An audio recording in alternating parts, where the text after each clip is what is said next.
Good evening, everybody. Welcome to this Saturday's episode of The Breakfast Club here on the Breakfast Club channel. Tonight, I am your host once again because Gothic Funk is somewhere where the interwebs are not conducive to him being here and streaming. And so I am here with Mr. Splainer. Wave to the camera, let them know you're alive. Kazoom and Mr. Sister.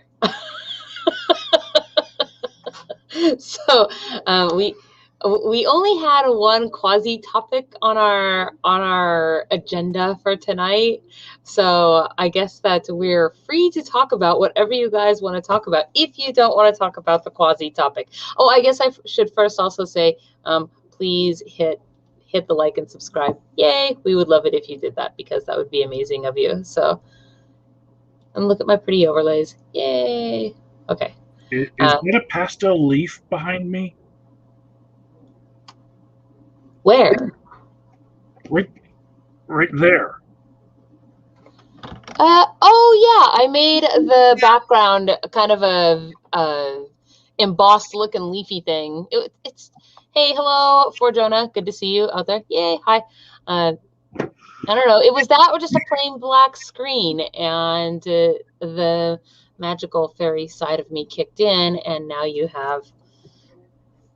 Well, thank you. Something more interesting than a plain black screen. All right. So what was our topic?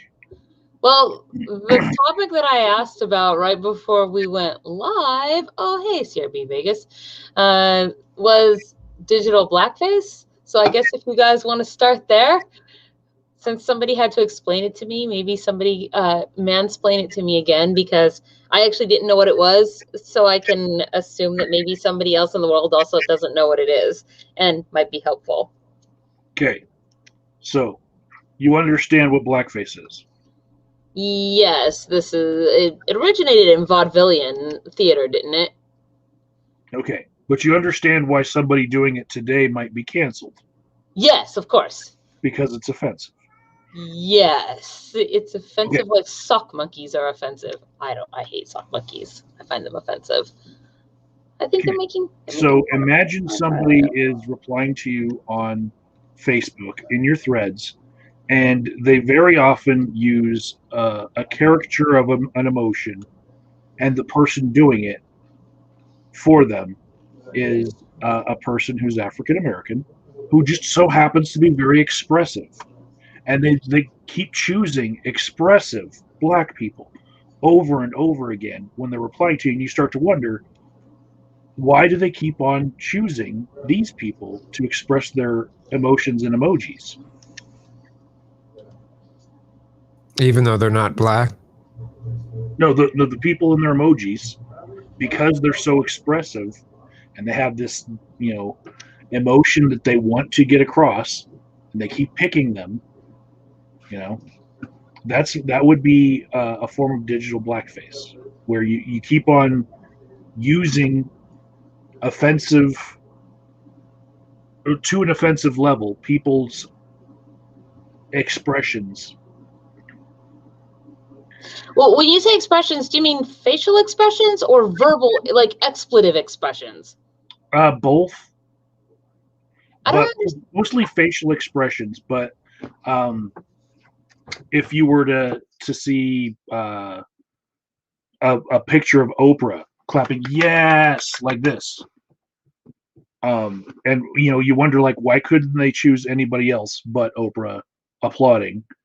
Oprah saying you get a car, but captioned with something else, just like using certain signature moves that are associated with her, but like it's somebody who is not of that race but continuously chooses to express themselves with pictures of Steve Harvey from Family Feud.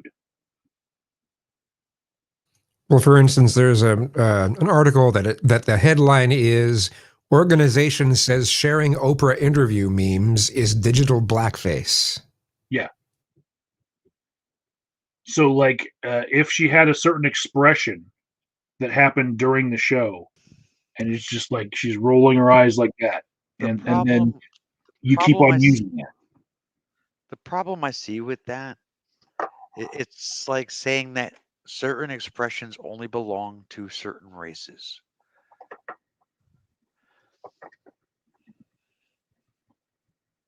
And that's just nonsense.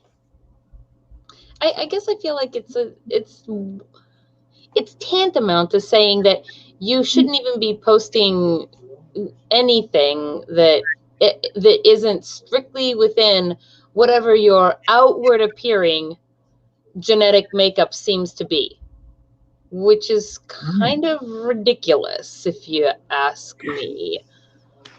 And to say that, like, certain expressions wow, I'm trying to think of one of the ones that might be like really like over the top that they might use, like, like very Oh, no, wide-eyed, you didn't. yeah, all that kind of stuff. To say that only black people do that, right? Because that's basically what you're saying. If somebody uses, one of those and they're not black, and that's digital blackface. So now you're saying only black people do that, and that's just number one. Is just nonsense, and actually that in itself is racist. Yeah. So I'm curious. So when you go to pick a GIF on Facebook, for example, to post and reply to something, let's just say you type in the word clap. Aren't the ones that come up first the ones that are trending? And therefore, if you were to have to look for something that fit your personal profile and it didn't happen to be what was trending today, you might end up sitting there to make a single GIF reply like zoom, zoom, zoom, zoom, looking through 5 minutes worth of GIFs to find something that's not culturally appropriated. That to me just sounds like I don't know why anybody would care that much. I really don't. This entire thing just sounds so silly. Oh, Joe, thank you for showing Hi, Joe. Hey, how's it going, guys? What is this thing that's silly? Digital blackface. I heard the expression. I don't know what it means. Michael, go ahead. You had a good way of describing it.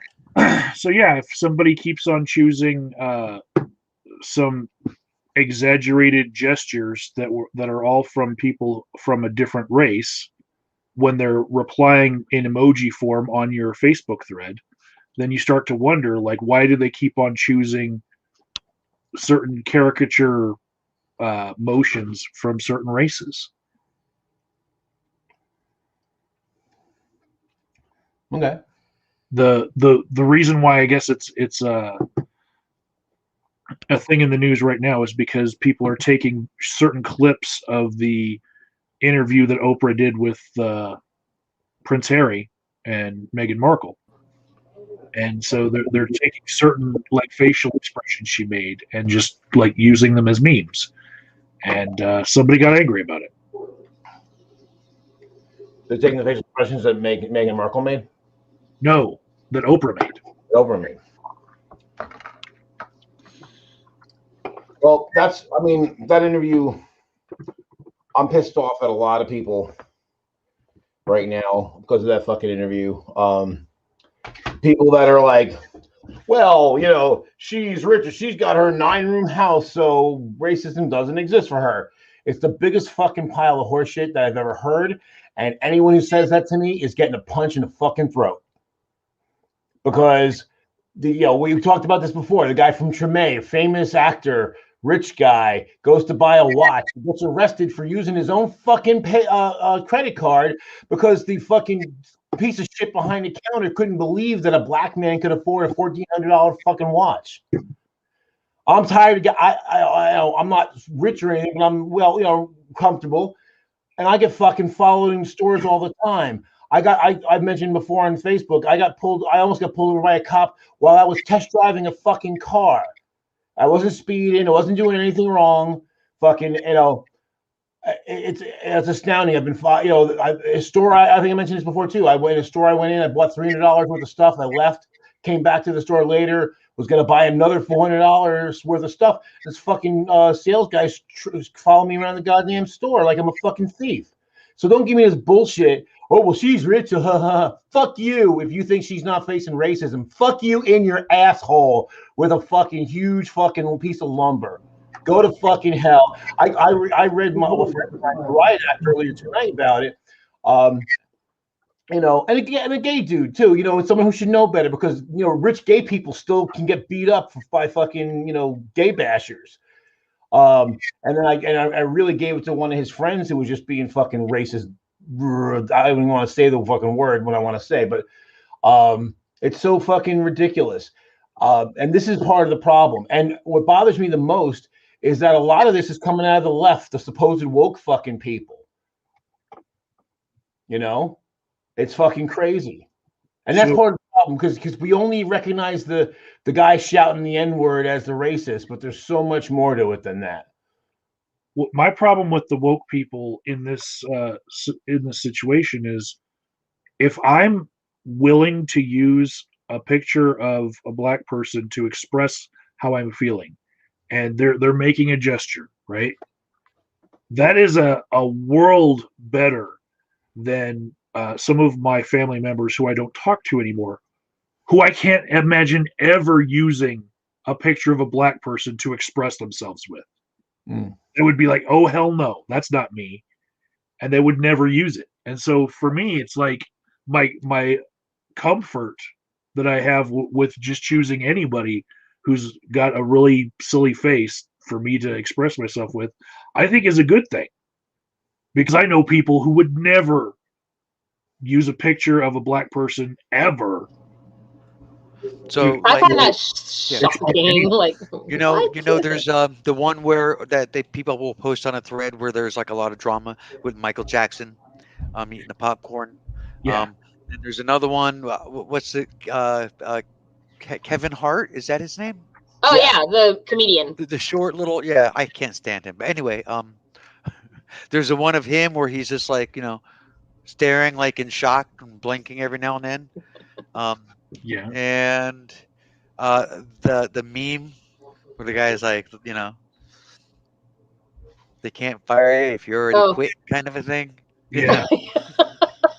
Is that the guy that was in where he's the forest ranger? Is that who you're talking about? I don't know. Or whatever. I don't know.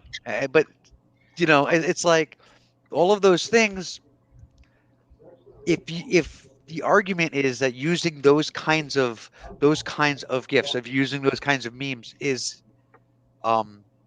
digital blackface, then the claim that would basically mean that only black people make those expressions or do those things, and then the claim of digital blackface itself ends up being racist.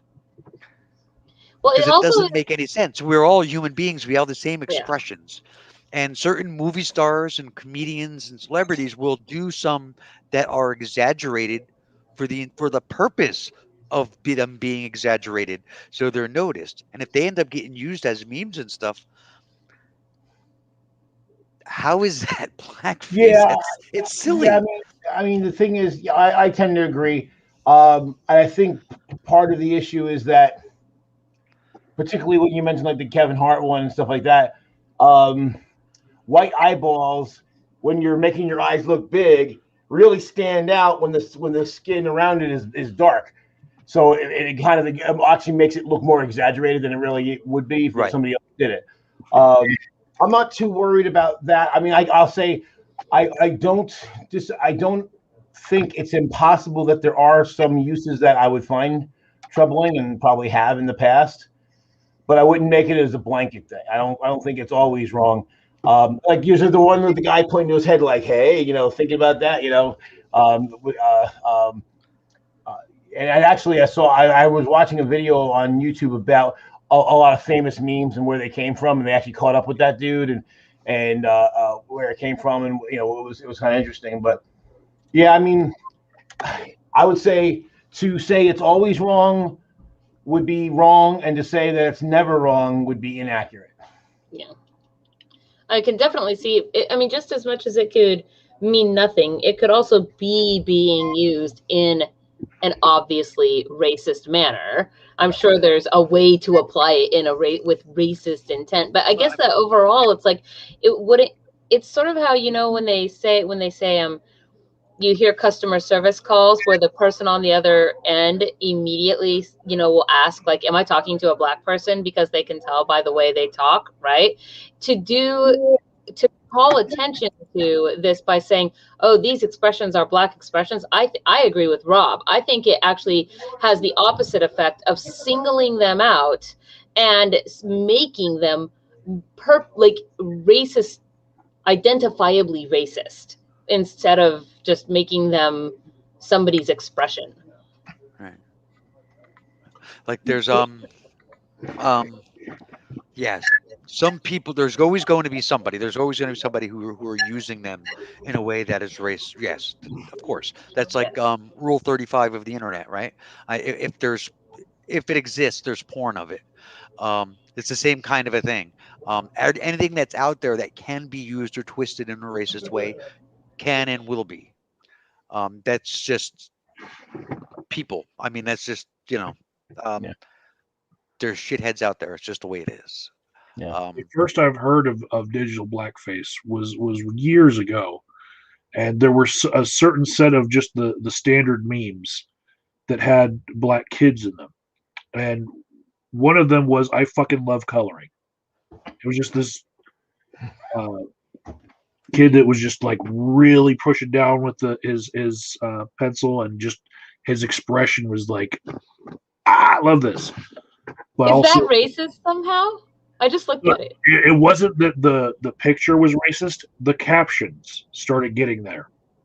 Oh, like people started making, because I'm like, doesn't even seem like a racist meme in any way, shape, or form. It does seem hilarious, but As soon as like, you get a meme generator, you can replace yes, and you know. Yeah, well, and plus in that one in particular, obviously it's got a double meaning, right? When you say I love coloring, and you know, so that is invoking race, at least, even whether someone wants to see that as racist or not.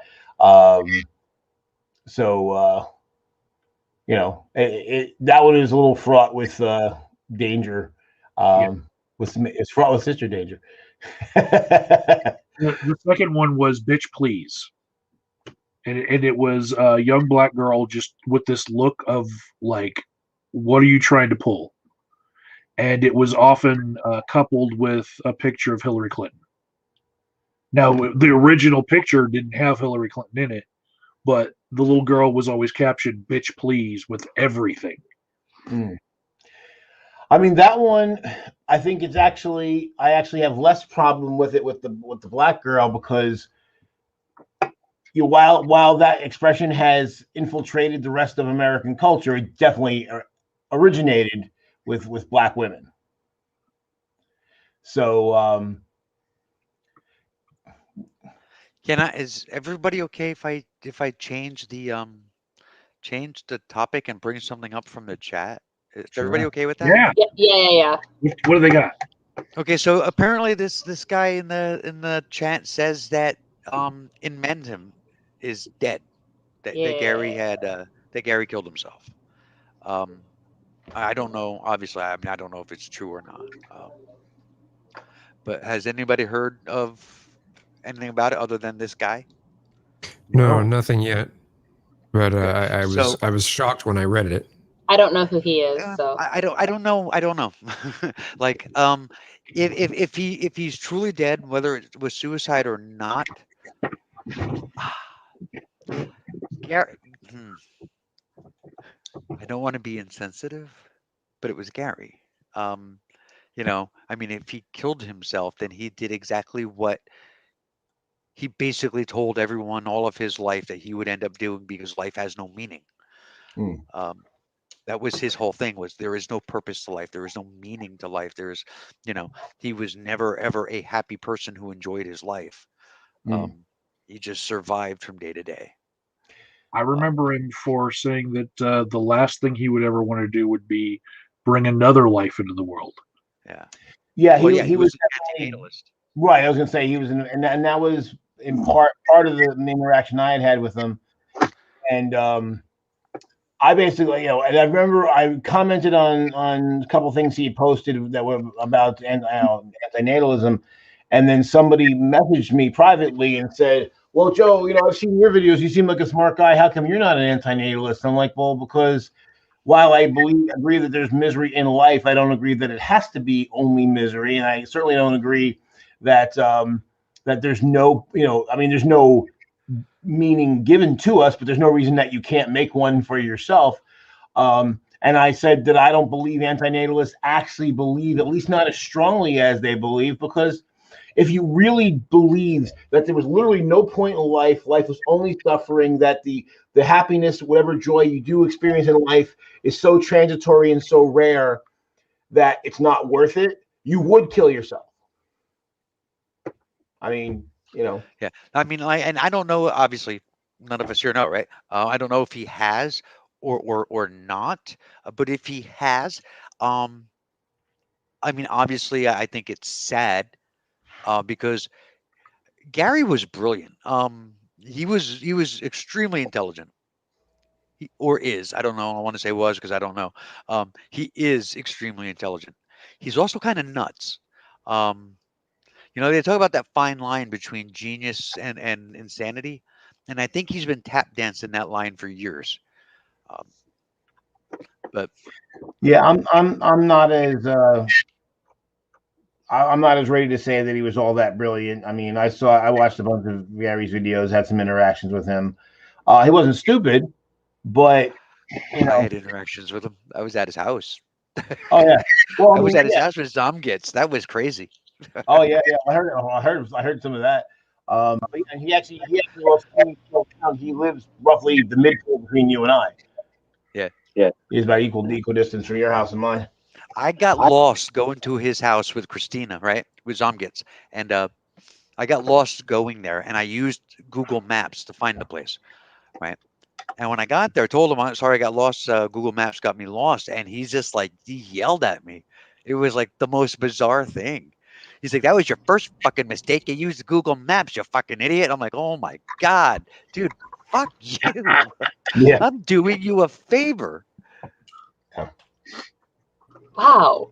I, I don't know. I think that if he is out of his misery, then which we can't know, then better for him that he's out of that misery if that's where he really wanted to be. But also, still sad that for anybody that may have been his family, if friends cared about him or whatever, sorry that happened. I'm sorry that that he felt like that's all that life was, right? That he didn't ever experience it through a different lens or whatever. That's also somewhat tragic, I suppose. Well, people had a lot of those conversations with him about that kind of a thing, about looking at things through a different lens. And I mean, his basic response is that it doesn't change reality. That's just your perception of it. He's very So stubborn. Very yeah, stubborn. very, very stubborn. So I mean, to tell somebody, to start having those kinds of discussions about, about perception or about looking at things from a different angle and all that kind of stuff, if his, when it comes right back down to, but all that's going to do is put like a veil over reality, then what good is it? I mean, it was kind of his mindset. I mean, he was just. Well, and like I said, that's the reason what kind of really turned me off, because I was really like, well, again, if life is, if that's what life really is, then why continue to exist? I don't believe that anybody totally really believes that, and still. Yeah, we talked about like existence is suffering, and that just to exist, I mean, and it was something I hear from a lot of like vegans, right? The reason why they're vegan is because they don't want to inflict pain on other living things. And he was similar in that way, where he just existing causes pain to other living things. And he said the worst thing that could have ever have happened to life on this planet was for humanity to evolve. So I'm basically that we're like a virus or a plague, Or cancer. or a cancer destroying the world. So I always feel sad for that outlook. I mean, Yeah, no, it's definitely sad to have that point of view. Well, the thing about it too, though, is that like, wasn't he a libertarian, or isn't he a libertarian? Yeah. Yeah. And see, that doesn't square to me because, at least with right, because he's not a leftist. I guess if he was a leftist libertarian, I can kind of understand it, but right wing libertarianism, I mean, they talk a lot of shit, but it really does come down to I got mine, fuck you. Tell you what, if he's not dead, if he's not dead, if this is a rumor that's bullshit with nothing to it, tomorrow he will make a video swearing about all 5 of us. Oh, I'm sure. Oh shit! Huh? I mean, he's one of those people on YouTube that's made more videos than me. Yeah. He has multiple channels, each with more videos than me. Yeah. And he numbers some of them. What was the Do Not God? Is that the Yeah, that was one of them. Yeah, I mean, I think Philip's been to his place too. It's scary. I gotta tell you though, it's right, like it's right in Mendham, and I don't know if people who don't know, Mendham, New Jersey is one of the most expensive places in the country to live. There's like a Saudi prince has a house there. We're talking crazy. It's movie stars, it's investment bankers, it's literally foreign royalty. These are the types of people who have properties in Mendham, New Jersey. And Gary, who has nothing, he owns nothing, lives in Mendham, in the middle of all of that. I mean, his entire life is like some kind of weird contradiction. But he basically like lives in like some groundskeepers type house, on the property of a larger house, and he's got like a back driveway that goes up to his house. It's like a dirt road. Imagine how that must skew your world outlook, though, if you yourself have no money and you're surrounded not just by people of, moderately, better wealth, but just extravagantly Right. unfathomably more wealth than you'll ever know about. These aren't just people of means. Yeah. It's opulent. I mean, it's that kind of a, yeah. It must make you just feel like you'll never get anywhere. Like because you are comparing yourself then inadvertently to. I mean, he well, might have. You don't have. How can you not? How can you not look around you? All because it's in your face, and all you can see if you have this kind of attitude is just that these are all the things you yourself will never be good at. They exist. They are out there, and other people have them, and you will never be one of those people. That will be in your face 24 hours a day, 7 days a week, living in the middle of that, and then not being a part of it in some way, shape, or form. Right. I think that would be very very trying. Well, on top of that too, is anytime anyone who lives in isolation, it's going to skew your view because, well, I was thinking about this earlier today. I saw something on Facebook, some right wing bullshit thing that pissed me off, and it was always getting me because the right wing always attacks the left on economic policy that we're going to lead everybody to ruin, and I was noticing that the people who live in cities tend to be more liberal. The cities tend to also be more rich. The people in the hinterlands are the ones that generally are, unless it's set up as like a resort kind of thing for, ultra rich. But most of the people who live out in the middle of fucking nowhere, well, yeah, even the rich ones that live out in the middle of fucking nowhere are probably right wing. It's isolation when you're away from people, and that skews your view on the world because you don't encounter a lot. And that's why, not everybody in the city is liberal, but they're on average, way more liberal, even the small cities and even in the reddest of states. And that's the irony because the people in the hinterlands think that their tax dollars are going to pay for people in the cities. And meanwhile, their tax dollars are a pittance compared to the tax dollars of the people who it's the other way around in the cities. And so it's liberals that are funding, right-wing people and allowing them to basically believe whatever stupid bullshit they believe, like they get by without the government. Like I thought the other day the Tennessee Valley Authority during the WPA program that FDR put in. I think it's like 6 states or so that were part of it. That basically they were left behind because there was no money it was no profit in building power plants for the 10 people who live in each county. But the government said, yeah, fuck it, these people need power too, and we built it for them. And then they hate the government because they live out in the middle of fucking nowhere, and it's easy for them to throw stones at everybody else. And so that's how Gary struck me a lot of times. It's like some crank that lives out in the middle of fucking nowhere screaming at at people he's never seen or never will be near. Well, I mean, he made threats online about a judge and ends up getting arrested for it. Remember that? Yep. Yeah, he threatened a judge.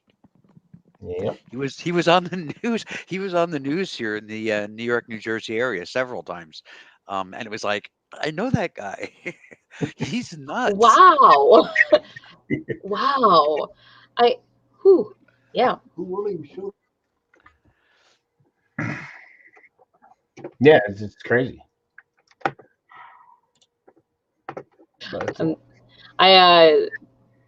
Oh man, what was I gonna say? It was right in regards to never mind. I was gonna say something I forgot. So how's everybody's week? Overall, doing all right, hanging in there. How about you? The last couple of weeks have been kind of heavy, work wise and energy sapping wise. But I was glad to make it to Saturday and glad to see you find people. But I'm just happy because next Saturday I get my COVID shot number 2. So. Well, have you started developing a tattoo rash of Bill Gates on your arm yet? I hear that's one of the side effects of getting the first rule of COVID: do not talk about COVID shot.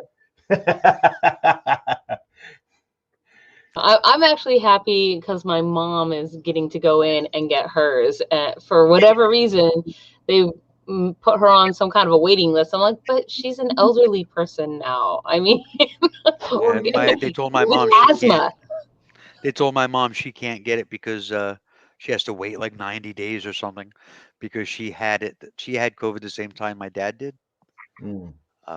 So yeah, they said that she has to wait. And that's why I've generally been giving people the riot act for these people, these anti-vax assholes that don't want to get it done. But then after that, man, I have no patience for it at all. I actually got a couple warnings on Facebook for some of the stuff I said because I'm so fucking tired of people that continue to believe it's no worse than the flu or still believe it's a hoax and all this other horse shit. And it's just selfishness. I was watching a video today. And, I've talked before about how we don't have compassion, but some woman in a bank who went into the bank is in Texas because now they lifted the moratorium on the mask mandate. And so she's like, well, there's no mask mandate. I can go wherever I want. It's like, no, you can't. No. Private location. And she got arrested. And while the cop was dumping her in the ground, I was literally laughing. I was cheering. Because I'm so sick and tired. And then, of course, after she's gone on a rant about how her freedoms and blah blah blah, and I just wanted to punch her in the fucking face.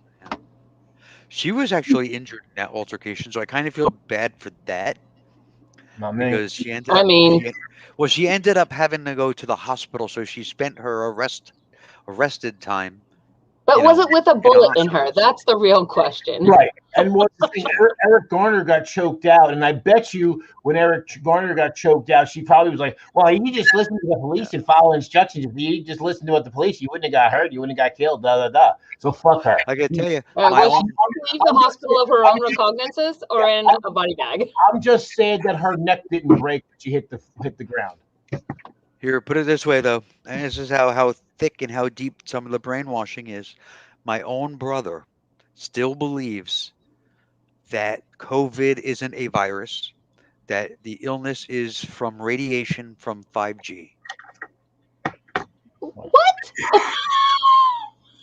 4 weeks ago, mind you, wait, 13, no, I'm sorry, 3 weeks. 3 weeks ago. 3 weeks ago, his father succumbed to the virus. Our father died on February 20th.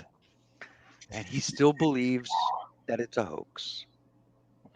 I mean, a hoax I could maybe see, but from 5G, that's Well, no, I mean, beyond my hoaxy. That's where my suspension of disbelief breaks down. no, and I can't even see how somebody can still think it's a hoax. I mean, like, Rob's dad died, and Mom's mom was sick, and so it's like, even if you think it's something else, but I mean, and I'm sure that they're probably not big cell phone users. Well, most of the people that I've encountered that say that it's a hoax or whatever, even if you say to them, I had COVID or whatever, or this person, my mom died of the COVID or whatever, their typical response tends to be, well, did they die of COVID or did they have something else and then COVID was just a complication? Yeah, they died of COVID. And all of those nurses and doctors that sign, death certificates, they're all in a grand conspiracy together. That's basically what, like, my brother says, was basically what he thinks. He's just like, all of the symptoms of COVID, what everybody's calling COVID, is really like a radiation sickness created by the 5G. Bullshit. Like, if you've ever seen radiation sickness, you would know. Yeah, Like, no, I mean, it's what? nuts. It's nuts. Well, especially the people who say that it's no worse than the flu, and like, here's what gets me about that is that the people who die of the flu, we count them too, even if they have comorbidities. And the flu mostly kills people with comorbidities. So it's like we're judging COVID by the exact same standard we judge the flu. The flu kills 20 to 50,000, 70,000 in a bad year, and we're over 500,000 in a year's time. And they're like, no, it's like the flu. Fuck you. Because here's the thing: even if they want to say that most people who get it don't get it that bad, which may be true, but that still says that COVID is way more contagious than the flu, because the actual number of flu illnesses and flu deaths this year, the past year, have been way down. Why? Way down. Yeah, because where people are taking precautions, and those precautions are good enough to stop the flu and not good enough to stop COVID. Like, oh, you mean like the flu? Yeah, I mean like Vietnam. I gotta tell you, Like, I sat through my dad's service, 2 seats away from my brother, and I fumed, just knowing he was like sitting there. Just, it drove me crazy, that he thinks this, and we're sitting here, in the service, and then afterwards, my family set up a Facebook chat group of all 5 of the kids and my mom, and they've been basically on a regular basis. Everybody's been communicating through there. How you doing? What's going on today? All that kind of stuff. And it's taken a lot of energy and a lot of discipline to not go on there and just go off on him. Yeah. I commend you on your restraint. That is for sure. Especially if you are looking at it frequently. That would be aggravating. There's someone in the chat who thinks that it's convenient that the flu has gone down so much. Which I literally just addressed the fact that since people are taking precautions that they don't normally ever take, very few people are actually getting the flu. It's easy fucking math to anyone who isn't a conspiracy shithead. So fuck you, Robert Wallace. Well, I think maybe their conspiracy has it that actual flu deaths might be being counted as COVID deaths, or actual flu cases may be counted. Well, yeah, but the thing is, they're taught when we get these COVID cases, these are cases where they're confirmed to have the virus and have symptoms of the virus, and there are symptoms that for COVID that are not symptoms of the flu. And they have a very big inability to trust scientists and professionals for things Knowing that what illnesses, knowing what illnesses people have is not real.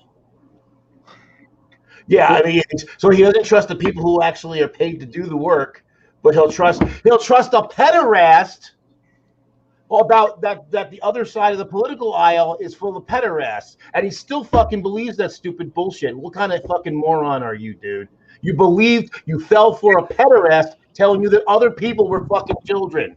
You were friends with a fucking kitty fucker who was telling you other people were kitty fuckers.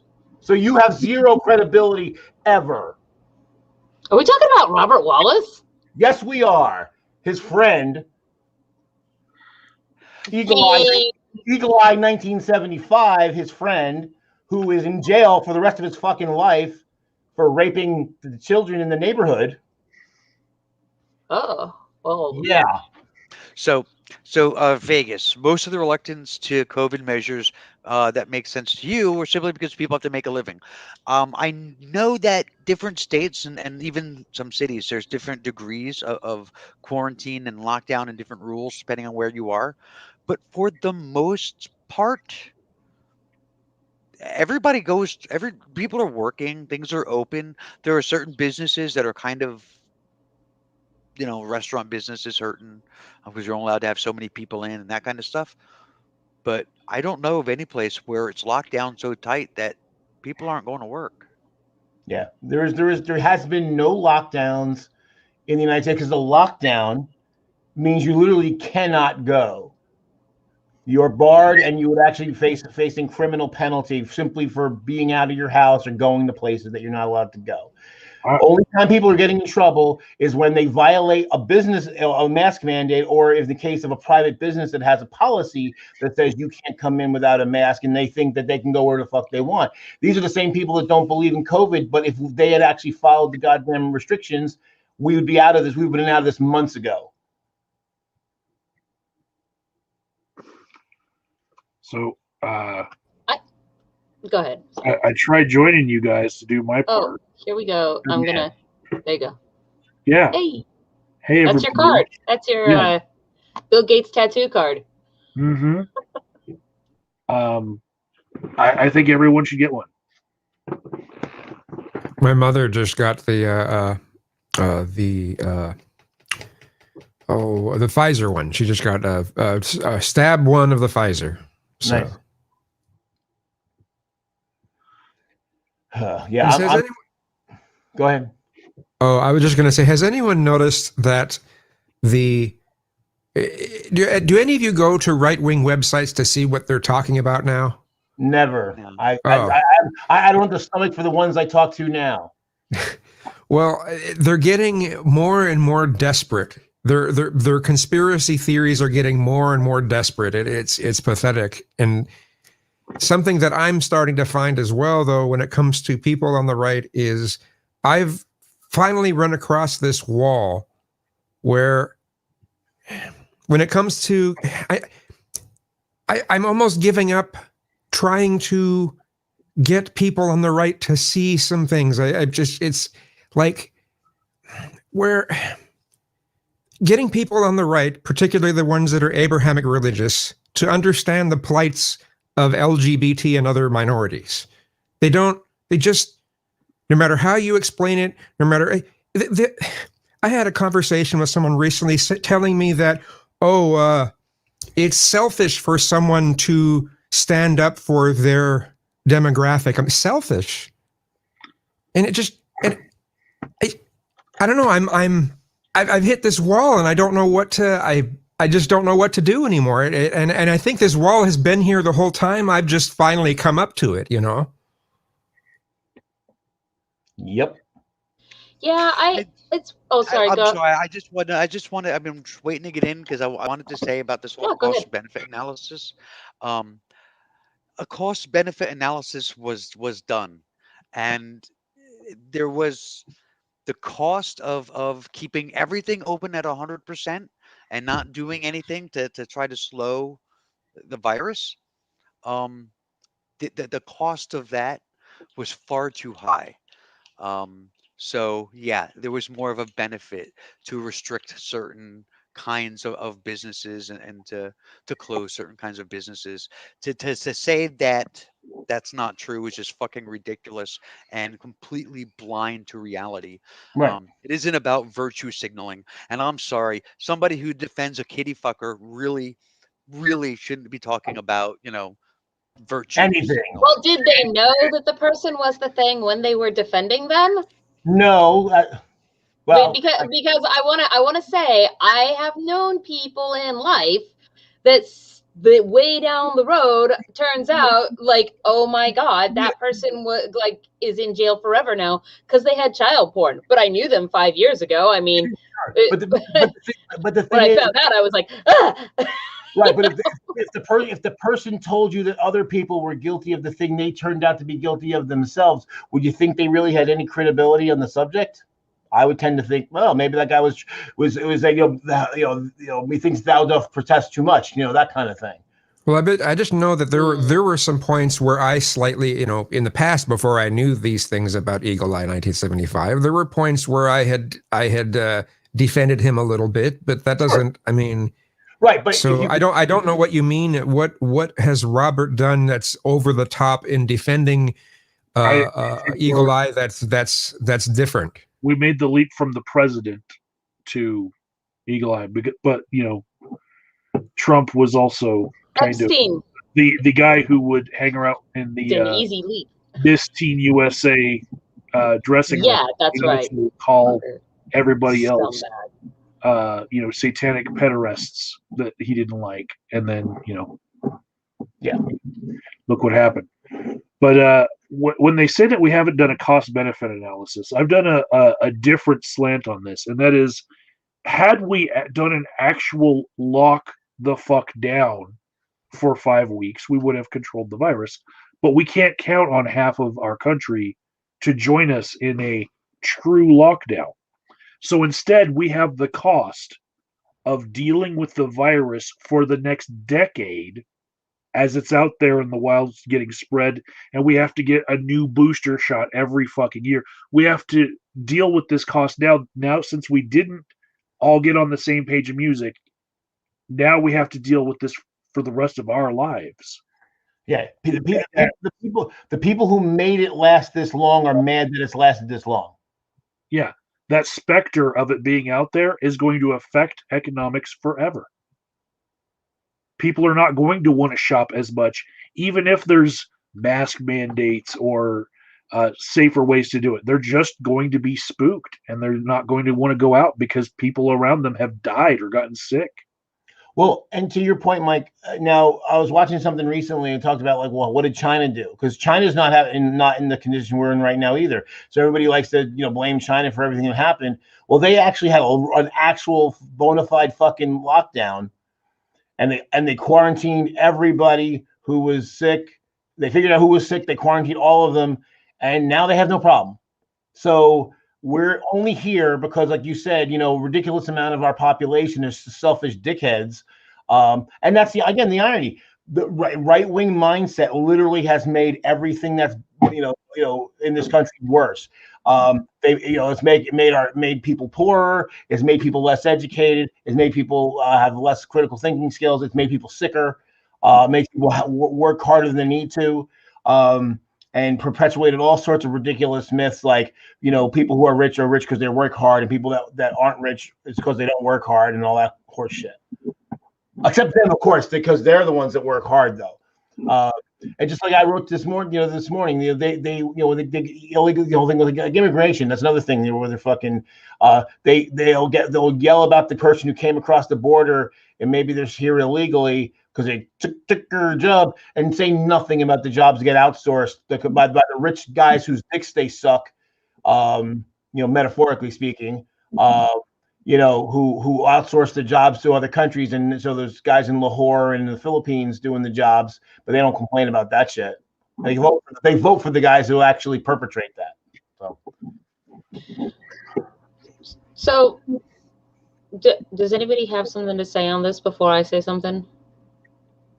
Okay, so speaking of business things a little bit and companies and outsourcing, It was brought to my attention this afternoon during a random talk here in our household that Tesla stock has been going down, down, down. We were talking about the net worth of Elon Musk versus Jeff Bezos, and that Tesla stock has dropped something like 43% or something in the past month in its worth. And part of one of the things that Tesla, I guess, has recently done is told California to go eat a bag of dicks and moved their operations to Texas. Yeah. And I'm wondering if you guys know anything about that and what your thoughts on that are. So I do know a few things about it. Uh, Elon Musk kept his plant open against the regulations to shut things down, and 450 people in the Tesla plant got COVID. And he is kind of a virus denier as far as the danger of COVID. And he's one of those people who thought that, we need to keep everything open. And what are they going to do? And then when they started to enforce things on him, he's like, well, I'll just fucking leave and move my plant to Nevada. That was the first threat he made. And now he's wanting to move to Texas because apparently the regulations are very lax in Texas. And he's trying to avoid the regulations of California. One thing that's very interesting that I learned weeks ago was that Nancy Pelosi took out a huge short on Tesla stock weeks ago, and so I think that there's more knowledge behind the scenes about things that's going on. But people who are investing the way that rich people and politicians are investing all know that Nancy Pelosi took out huge shorts on Tesla. But that just goes to show. I mean, you think about why we even know who Elon Musk is, because people on the left seem to think he was some darling, some visionary, and his head's full of silly string and dice. I mean, he just pisses money away like water. Yeah, electric car is great, but the rest of the shit is fucking fanciful bullshit. So didn't he, I was going to ask, do you know what regulations it is that he's trying to dodge? And didn't he also do something with regards to going and getting the COVID shot multiple times in order to demonstrate that the test was flimsy and not very accurate? Like, he went and got the test to see if he had COVID and it came back negative, and he went and got it again and it came back positive, and he went and got it again, and like, just to show that the results were all over the place. Like, aren't those... That was two questions in one. Sorry.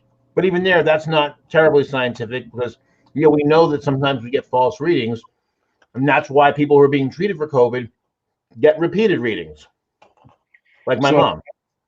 I don't think that his head's full of silly string, but I do think that he is definitely different politically than everybody on this panel. Yeah. Yeah, people thought, the left thought he was, again, this great visionary, and he's just leftist. No, he's not. Now, I mean, I had my moment of Elon Musk is like, he's the real life Tony Stark. I had that moment, and there's a certain truth to, in order to make like crazy things happen, you got to be kind of crazy.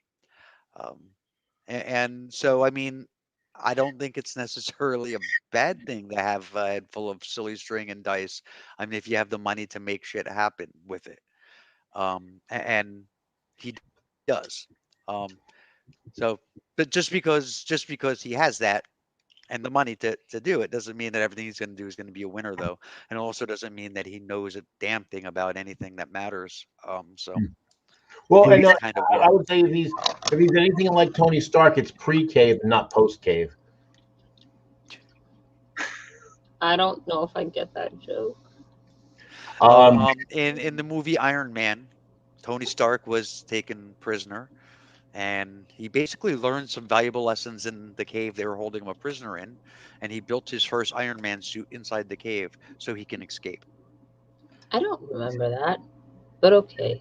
Maybe I haven't seen Iron Man. That was the first like hour of the That was the movie. first. Yeah, that was the first Marvel Universe movie. That was the first. That was the big one. And It doesn't yeah, mean that I saw it. So true. Elon Musk is now facing a suit from a shareholder who is suing him because he publicly said that he thought that the price of Tesla stock was too high. And so he had previously made statements and been fined by the SEC.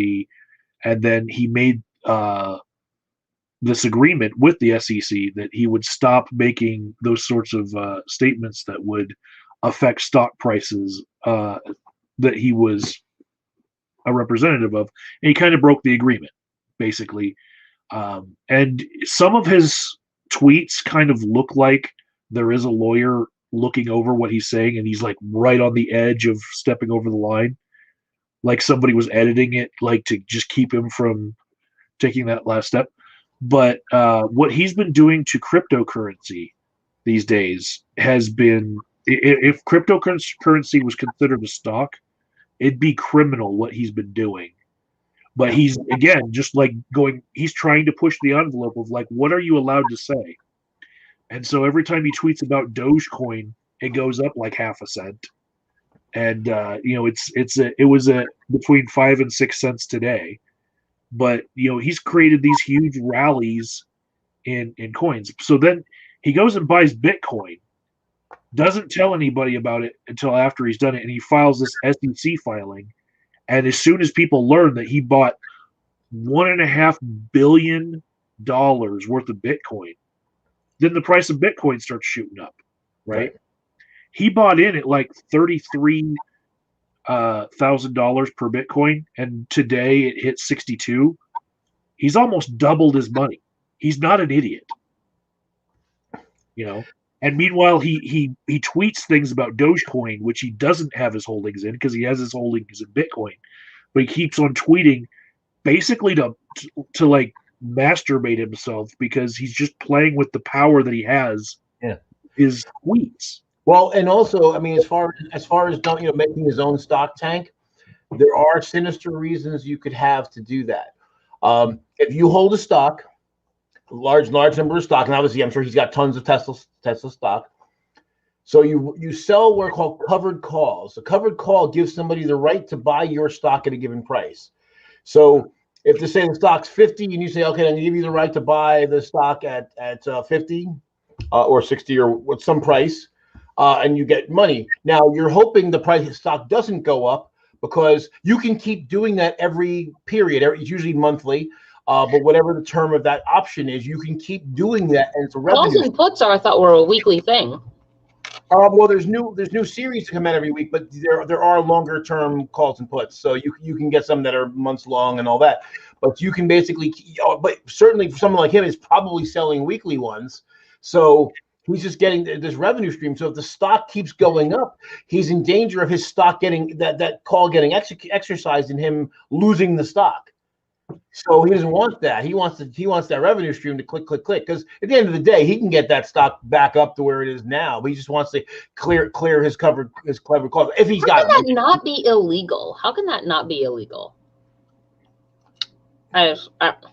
Well, I mean, it seems like you would be able to easily show that there is an existing conflict of interest in doing something like that. Like you're the. I don't know. I wonder, I asked about what regulations he was avoiding in California because it got me thinking, I was like, well, it's concerning if the regulations that he's trying to avoid are the sorts of regulations that give people a living wage or give them insurance or cover them, if he doesn't want to give them certain levels of benefits or insurances or whatever. So he's going to go to Texas, right, where he maybe doesn't have to do this. It's an at-will employment state, so he can fire people for whatever reason. And it got me thinking, because one of the things that states like is to have big companies in them, because that then gives employment to the people who are living in your state and makes you have a good economy, et cetera, et cetera. However, companies want to go places where they're going to be taxed less and have less regulations, et cetera, et cetera. And that's what, states kind of use to try to entice them that direction. What would happen to an economy, though, do you think, if it got big companies, like let's just say, Microsoft and Tesla and Boeing and some of these, big companies in the United States went to a few small states, but all had that allowed them to be there, but with very shitty policies with regards to how much they have to pay people, how much time off they have to give to people. What do you think the effect on the real people living in that state would be? Would it be such that they would reach a place where they can't live, they can't even afford to live there, even if they're working for this company, because the company has such crap policies, and therefore they have to move, and it actually impoverishes the state, or just makes it a trashy state? We know what that's like. It's called Mississippi. Oh shit, son. So, that's the thing. If you look at U.S. Economy ranked as a per capita, value of the economy of that state per capita, the bottom 20, so the bottom half, 22 of the 25 states are red states, and 9 of the bottom 10. So that should tell you everything you need to know. Now, obviously, there's some blue states, 3 blue states in that lower half. And there's a couple of red states in the upper half, but it's pretty stark. But what part about being red are you suggesting causes them to be at the bottom? Their policies, all their policies up and down their economic policies, their education policies, their business policies, everything. That's the thing that's kind of gets me about the right wing. That's kind of ironic, is that they're very fixated on benefits to rich people and big business, but their policies, while more favorable to big business, because it actually grows the economy less, the rich people in those places tend to be less rich than they would be under liberal policies. That's why, again, if you look at the tax base, you look at what states are where the citizens are putting out more money per capita than they get back, because they're basically generating an excess, and the money's not being spent in their state because the money's going to subsidize poorer states. It's mostly blue states on the top that are, don't notice, not all, but mostly, and then it's mostly red states on the taker side. So there's so many examples throughout the entire country. You look on education, every metric that you can find. That on the average, there are exceptions, but on the average, the red does way worse, and the blue does better. Not that liberal policies are perfect and then they can't be improved, because there's plenty that some states like Hawaii, because it's it's bounded and there's agriculture, but it's not really. It's small, and there's only so much you can do, and tourism is the most of the industry, so they tend to be a bit of a taker. If tourism is basically the only thing they really have, there's not room for much industry, so their tax base is kind of soft. But for the most part, Kansas is a great example. Back when Sam Brownback was governor, he decided to go full. He had control of the governorship, and the Republicans controlled both chambers of their legislature. And they went full trickle down, and it crashed the economy, crashed the fucking economy of the state. So, and this is at a time when things were doing reasonably well in the rest of the country. Their policies are regressive, and no matter how many times they fail, they just keep doing it, because it's like a religion at this point. And they claim that they're the party of the working class, and then you point out that, hey, you're breaking apart people by class. Oh, we're not supposed to do that. Oh, that's Marxism if you do that. And then at the same time, the only thing they offer for the working class is lower taxes. That's it. And that's not even, it's just, yeah, anyway, sorry. Well, and they have disgusting things like right to work, which basically, tries to take away or blunt your right to collectively bargain, because basically, the right to work states generally, if it's a union shop, they can't force you to join the union. So they have, so then so a lot of people don't join the union, and it either breaks the union that's there or prevents unions from coming in. And union workers on average make about $4 an hour more than non-union work. So even with whatever dues they're paying, the average, I remember seeing a few years ago, probably about 6 years ago, the average union dues were somewhere in the order of $250 to $750 a year. Well, that's way less than the extra $8,500 you make from $4 more an hour. But they scare people. Oh, the union bosses are getting rich. So they say, this union boss is getting like $250,000. Meanwhile, the guy who owns the factory is making millions. Yeah, I'm in rare form today. I've been so fucking angry the last 2 My days. union dues would have amounted to about $728 a year.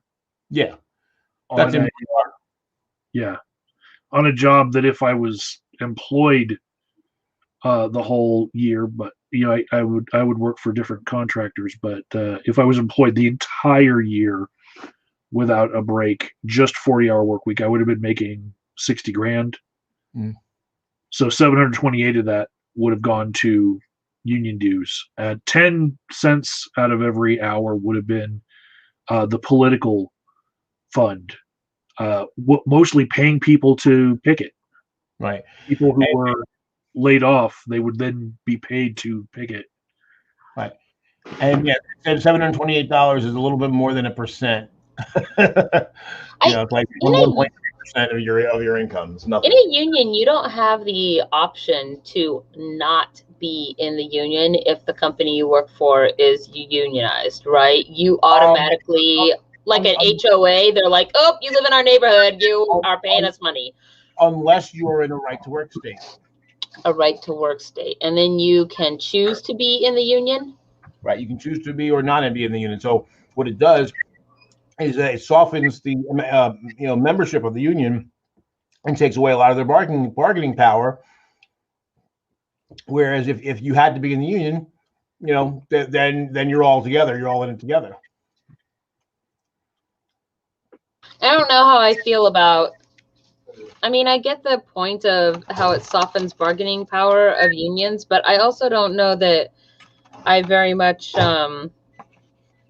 agree with people not having a choice, like to join the organization, like that just, oh, you work here now and we are automatically going to take your money. We're going to give you this membership with these supposed benefits. And I mean, don't get me wrong, like, because I'm about to say something that maybe will harsh on some stuff, but it seems a little like the service that you're getting is like the VA, right? Which is, I don't know, sketchy in some places and great in other places. It's inconsistent. I mean, I've had friends all over the place that have to go through that, but it seems like that's kind of what unions are like. Maybe you get good union reps. Maybe you get people that have time to deal with you, maybe you don't, but you have to pay for it regardless of the service. Well, here's why.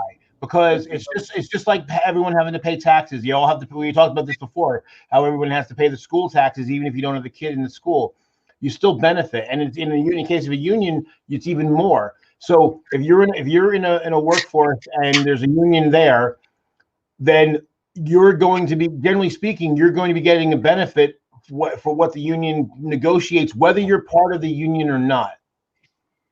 So.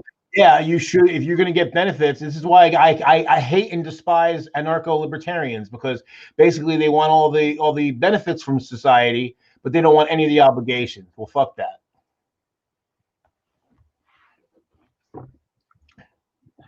If that's the case, though, if that's the argument that you're going to make, then why not just do away with unions entirely, right, and redirect taxes to cover the things that unions are doing? Well, again, but you have to raise the taxes on the wealthy, which the right also doesn't want to do. And that's another thing I've said before. The only reason why people are talking about UBI right now is because there's such a ridiculous, over the top, imbalance in with wealth. The wealth distribution is way out of line. Well, if we brought back tax rates like we used to have, where people at the top were paying a hell of a lot more, most of the need for that would go away, because the way to avoid massive, tax rates or be to pay your workers more money or invest more into your business, all of things which grow your business. So Shadow in the comments has been talking about the murder of Sarah Everard. You guys hear about that? No, but if you tell me her name again, I'll look it up and I will screen share an article. So basically, she was walking home alone in the UK. Sarah. I think it's Everard. Everhard. Like Everhard without an H. Okay, it came up. Hold on, let me pull an article. Yeah. So basically, she was walking home. She was on the phone with her boyfriend for like 15 minutes of the walk, and she, people have been making a lot of memes in the far left this week about how they will have their keys in their hand while they're walking. They'll take the long way because the shortest way to walk home would be through a more dangerous, not well lit area. So they'll take a long walk to get home and all that. And that was before everyone learned that it was actually a police officer that they're charging with her murder. Yeah. But the video footage that people saw of just her walking home from different establishments, like the cameras outside that caught her, they were saying, "Wow, she's doing everything right, keys in her hand, taking a walk along a stretch where it'd be safer because you'd be able to be seen, and talking to her boyfriend on the phone." And I've seen people say in like Tumblr things where they've made fake phone calls just to get somebody to stop following them, and they've stopped at storefronts to look at things in the window just so that they'd be seen and all that. And this has created like a huge movement, and basically there was a big protest today, and the police had to break it up, and people were hurt. And what's bad about that is it was actually a police officer that they've charged in connection with this. So things aren't looking good for the cops in the UK right now. Well, and also I gotta say, the people who responded the way they did before they knew that it was a cop that did it to her, fuck them, because this whole thing again. Well, we got to make sure, did she do the right thing, or did she have the keys in her hand? It's not on the fucking victim if they get victimized ever. I'm so tired of this horse shit. Well, the thing is that they go through this checklist of things to feel safe, and what they're saying is, what the checklist should include is like teach men not to rape. Yeah, that should be the one and only thing. Yeah, I think that can you guys actually hear me? Yep. That's weird. I don't know where my voice is actually being heard through. Maybe it's my camera. I think that one of my favorite teach men not to rape things is if I can teach my dog to sit and wait for a steak and to not eat it, then men cannot rape. Legit. This is interesting though. I was looking at this article. It says here at the top, kidnap and murder. I mean, that's freakishly Jack the Ripper. Kidnap and murder. He confiscates this woman and holds on to her for a while and then murders her and dumps her body 50 miles away. Wow. That's creepy. Yeah. At least. But yeah, I mean, but it just shows you how fucked up we are. I mean, I remember a few years back, and Noel Plum did a video about rape culture, about whether it exists or not. And he was trying to make the point that it didn't exist because, well, we arrest rapists and we put them in jail and blah blah blah. But he's completely missing the idea that we do.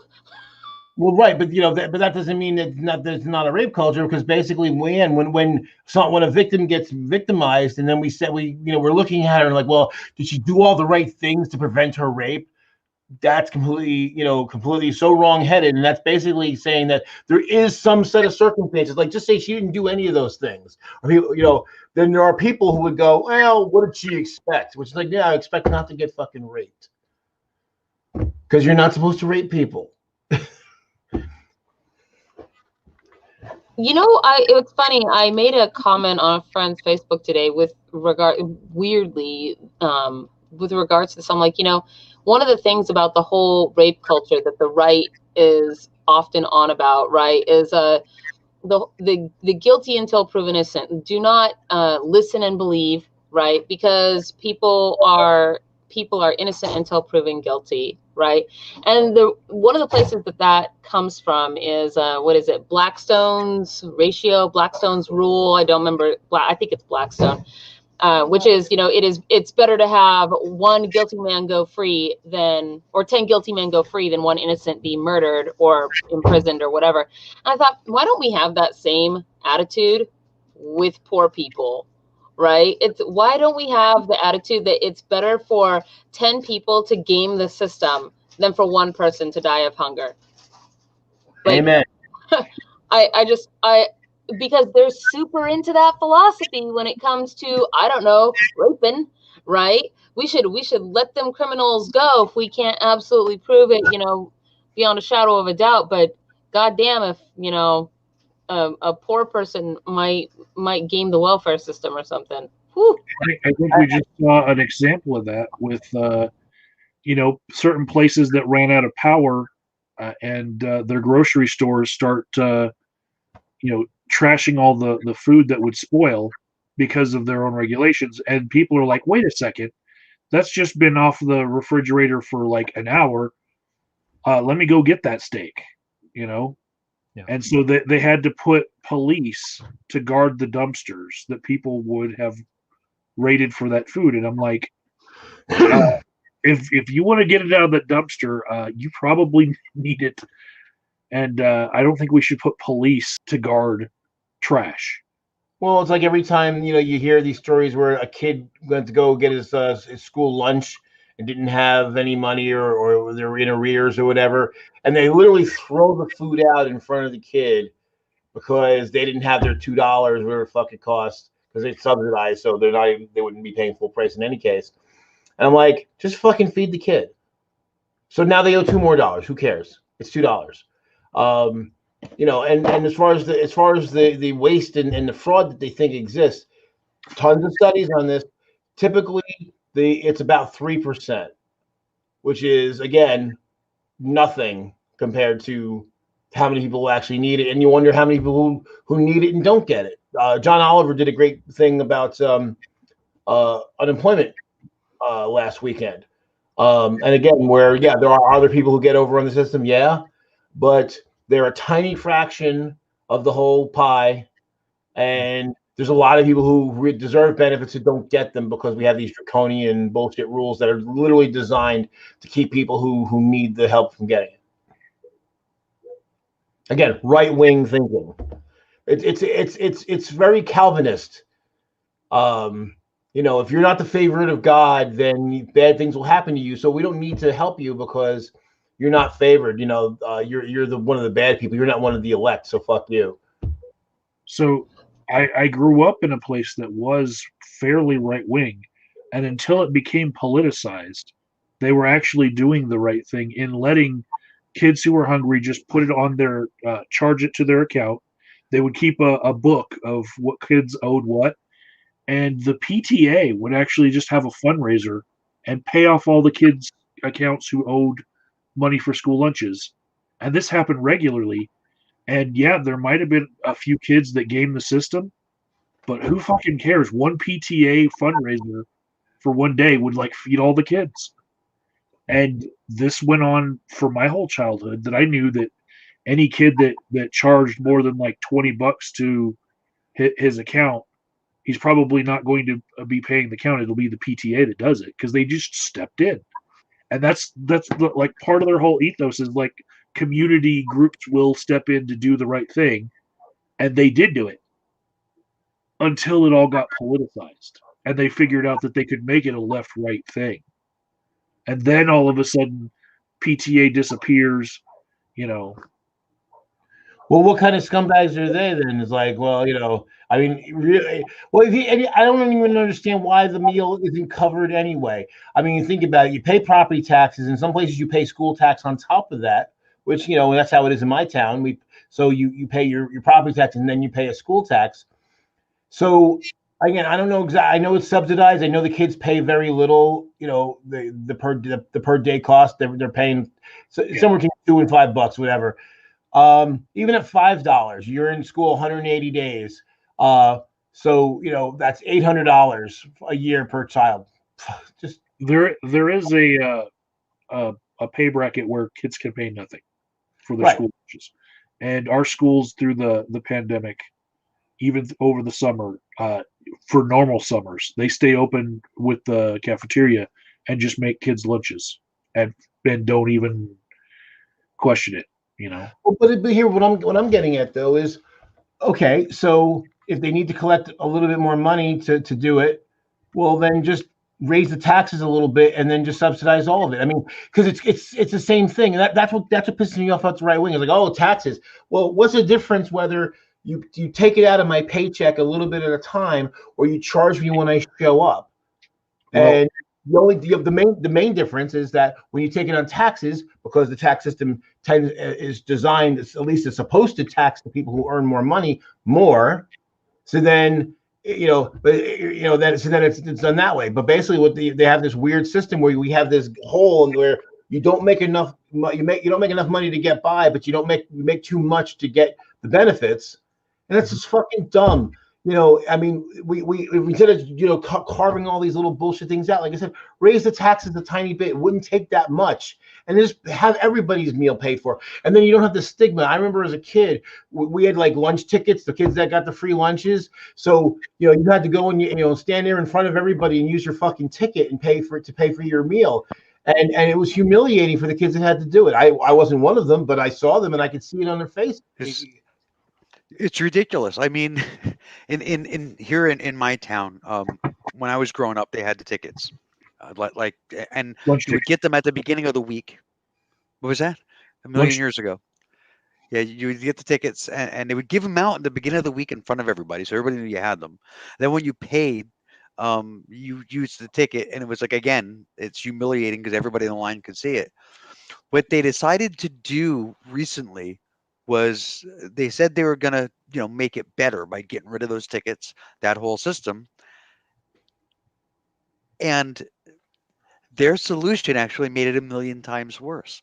What they did was they set up a whole separate line system for the kids who were on the free lunch program. So they got on a different line with a sign, a big sign over it. So segregated, different but equal. Yep. You're gonna kill Joe. I couldn't believe it. I mean, because at the time, this was a few years ago, my niece was in the school. She came home and she was just like, they made us get on a different line. Yeah, and I know for a fact the kids get teased. I know the kids when I was in school that had the tickets. It would come up in arguments. So as far as somebody who is on the higher tax level, I don't care if you take it out of my left pocket or your right pocket. I'd rather take it out of whichever pocket means that some kid doesn't have to humiliate himself to eat. And if you think that they should, you're an evil person. Well, because we don't hold the police accountable for hardly anything, so that's why. We start doing that. Well, so Vegas says he doubts there's much efficacy in do not rape training. So I have a question. Is there harm that is done in do not rape training? How many rapes do we have to prevent with this do not rape training for it to be worth it? And that they have to be directly correlated, however it is you plan to do that, right? Like, I just don't understand the argument here is that, well, I just don't think it will be effective. But is it really hurting anybody or anything to be like, gentlemen, this is what rape is, and you should not do it? So imagine Vegas school board, and he says, you know what? we've shown that with this training that we're spending a couple $1,000s on each semester, we only reduced the number of rapes by 3 per semester. It's not worth it.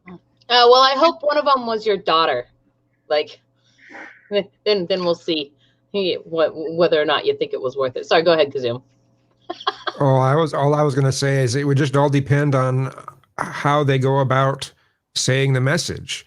I mean, there's ways that are condescending and there's ways that are reasonable. So, you know, if we went about it a reasonable way, I don't see how it could hurt anything. But if they're condescending in the message, which can happen, I mean, some of these people just are going around trying to make money leading seminars, and sometimes the seminars are worthless, sometimes they're good. But yeah, anyway, it just depends on how it's done. Well, here's the thing. The proof that it does something. Crime in general is down over the last 30, 40 years, and including rape. And right now, our society, not universally, but to a great degree, has a much different view of what is acceptable and what is not when it comes to, you know, touching somebody else without their consent. So if you think about what Andrew Cuomo is accused of and likely did, because he doesn't seem to be denying it, that was common, and that wouldn't even get you in trouble 30 years ago, or probably even 20 years ago. Yeah, no, maybe 20 years ago, or 30 years ago, you wouldn't get in trouble for that shit. You do now. So clearly, it's changed something. It's moving in the right direction. We're not there yet, but it's still moving in the right direction. So a couple of comments ago, Vegas said, you know, what is the likelihood of this do not rape education and stopping that cop from raping and killing the victim? And probably not much. In that specific case, like you said, a couple of comments after that was some people, or the very next comment, some people are psychos. So in that particular case, it probably would have done nothing. I agree with you. Some people are psychos. But as far as like efficacy in don't rape training, um, training in like the workplace, um, I feel like that question is akin to what good would gun training do against a school shooter? How's that going to stop them? You know what I mean? yes and no. I mean, nothing. But it helps the people. It helps the people that aren't fucking school shooters. I think do not rape type education, not so much training but education, I think is kind of good overall as far as when you're raising your boys basically, um because I think it has to be part of a culture. It has to be part of what you experience growing up. I think Yeah. if you're raised in a rape culture, and it's always been okay with, you know, Yep. your particular point of view that some things are rape and some things aren't, um, then I don't think that, you know, do not rape training is going to do any good for you on the job. I don't Yeah. think it's going to matter, and whether you're a cop or a fireman or the governor of New York.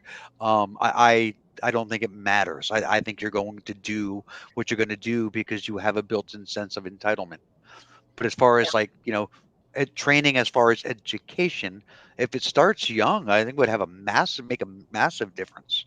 Right. Yeah, especially when it comes to I think that one of the blurriest lines that I experience existing is the whole um the I guess when you can justify your rapey actions because the other person looked a certain way or said a certain thing, as if for example, once you've married somebody, that automatically now gives the other person entitlement over your whole body and sexual life and person for the rest of forever. You can't tell your husband no, right? You married him. Now you have to have sex with him whenever he wants, right? And that's one of the things I think is so bleary often, or that gets confused, is that, well, that girl said a thing or looked a certain way, and therefore everything that comes after it is excusable,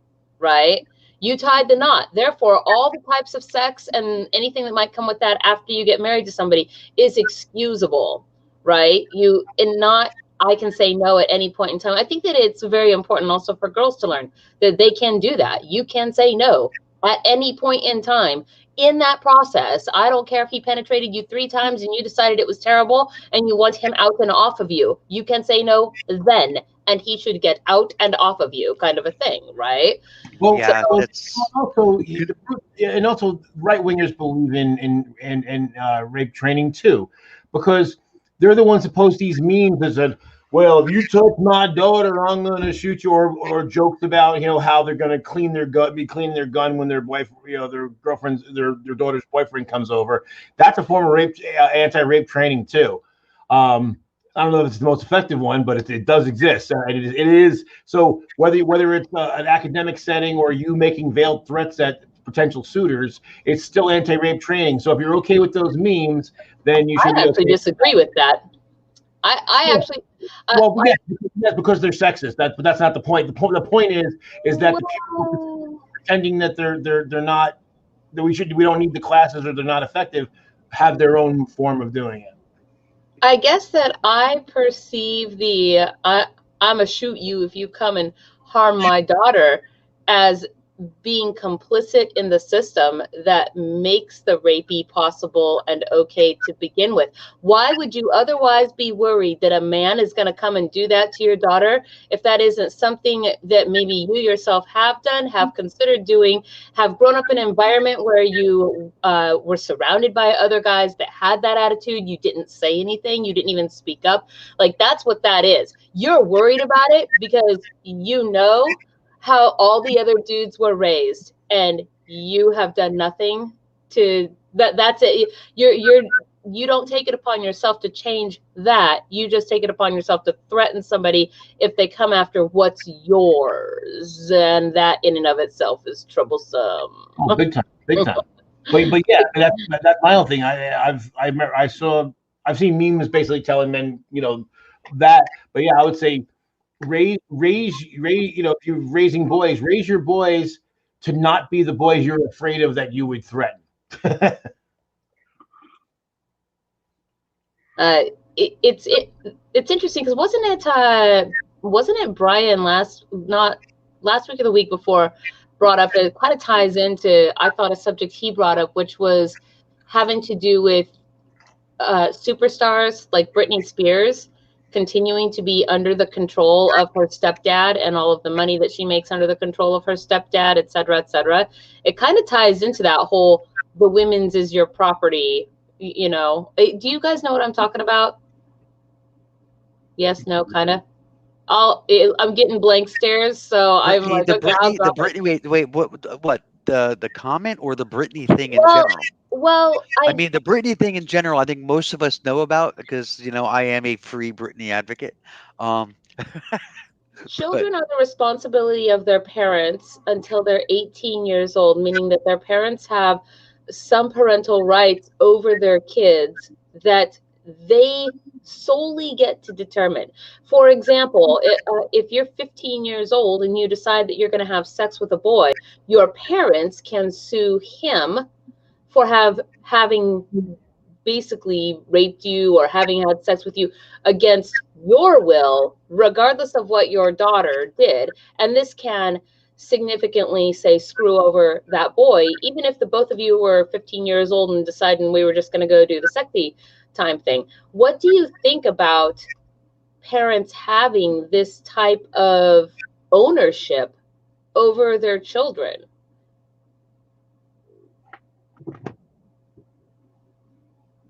Like, what age do you think that should end? What limitations do you think it should have? I see you thinking down there, or you're frozen. I'm not sure. Yeah, Guy with kids, please. you're on mute.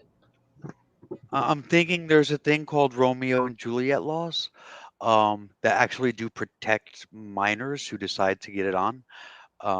So Not there. everywhere. They are. I, Those I, are I, state but laws, I and they're know, really different. I know they exist. Because yeah, so there's that. Number one. Number two. Um, yeah, I have, and it's a funny thing that our language is so poor when it comes to how we talk about other people. Um, we English is a pretty terrible language. It really is. I mean, um, I have 4 children, right? I don't have anything. I am the parent of 4 children. Um, so it's built into the way that we talk that we own them, and we don't. You never own your children, So no, I Well, don't I think. mean, Go ahead. yeah. Well, I mean that. Yeah. The unfortunately, I mean, I don't think have is necessarily used in that context. But even there, your point is still valid though, because we definitely treat parents as though they own their children in most respects. Um, it's changed a little. I mean, now you get in trouble if you hit your kid in public. But it is unfortunate, and because yeah, there's a lot of shitty parents out there. Well, and the same thing comes up with religious parents who don't believe in vaccinations or pencils or whatever fucking crazy shit that they believe.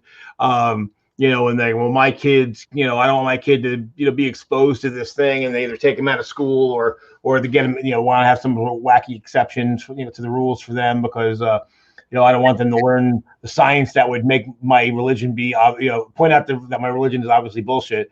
You don't even need science for that. And how many parents have we seen where the kid starves to death because they're not fed properly when food's available, simply because of somebody had wacky thoughts. Now that's starting to change. We're starting to hold parents like that accountable and saying, well, your religious exemption is not good enough to allow your children to, like, usually in case of like medical care, like you have to take care of your child whether it's against your religion or not. Negligence is a thing, and so religious exemption laws can run afoul of your responsibility to not treat your child negligently, meaning not giving them food and starving them Right. to death or whatever. Right. So Right. Okay. So yeah, liberals are anti-ownership. I don't know. I own a lot of stuff. I own all kinds of shit. I don't own my children though. They are their own people with their own minds, and they are, forging their own path. My job, because that's what it is. It isn't ownership. It's a job. My job is to steer them in directions that are going to be I believe, the best or the healthiest for them to follow. But ultimately, their path is their own. So, yeah, I'm not against ownership. I just we own don't stuff, own. I don't not own people. people. Yeah.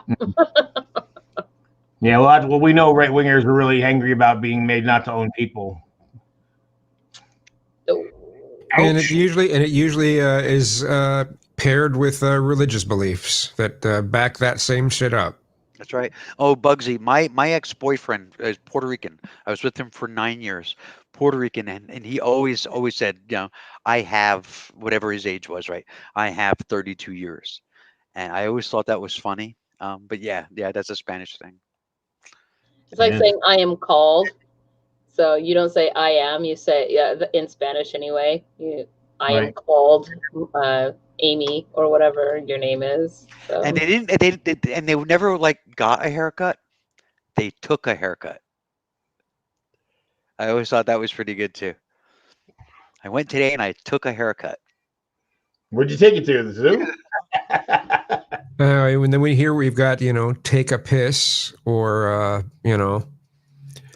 some other one. Yeah. I don't understand why people take a piss. Leave it. Leave it. Yes, You don't want to take it.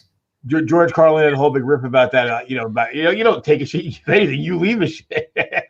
He's like, about taking a shit. He's like, don't take any of mine. I only got 2 left, and the weekend's going. That is not okay. I thank you, George Carlin, for making me envision things that I really didn't want to. Yeah. But well, there's a lot of idiosyncrasies. Well, you figure any language that's cobbled together from like 5 other ones is going to have some oddities in it. but also it is one of the most precise languages that is out there.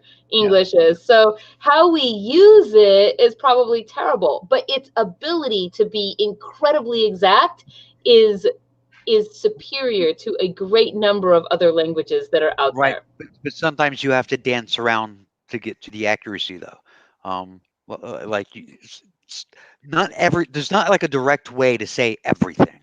Some things you have to kind of go around in order to get that precision. It's like this thing of this, of that, of this from here over there is this. And okay, there's the precision.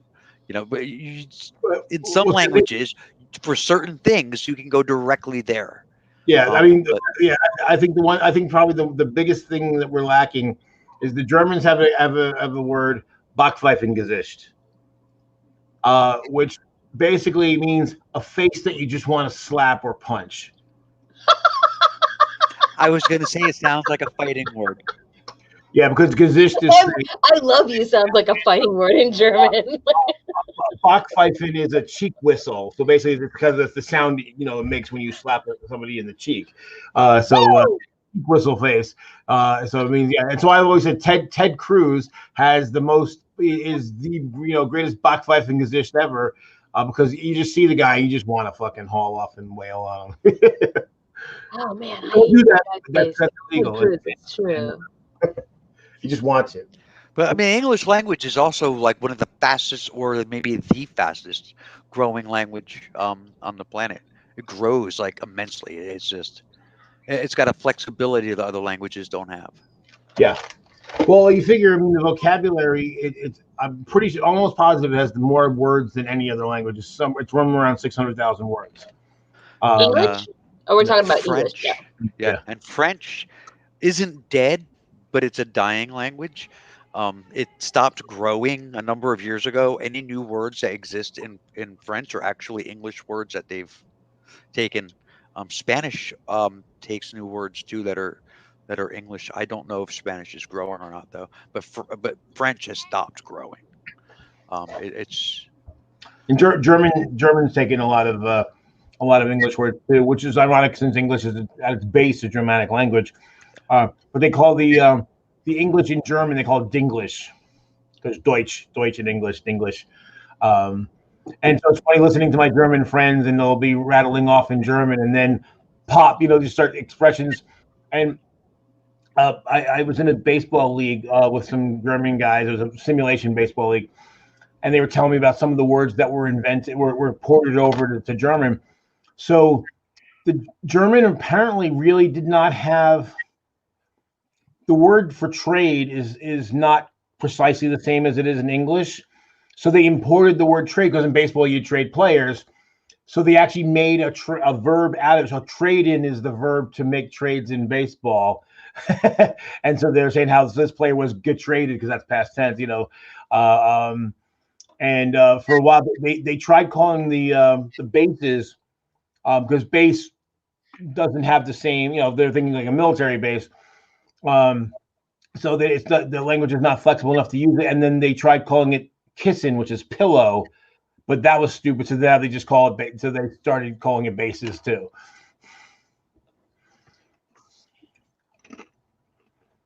And they use the English word bases, not German word. Sorry. Languages are just kind of cool.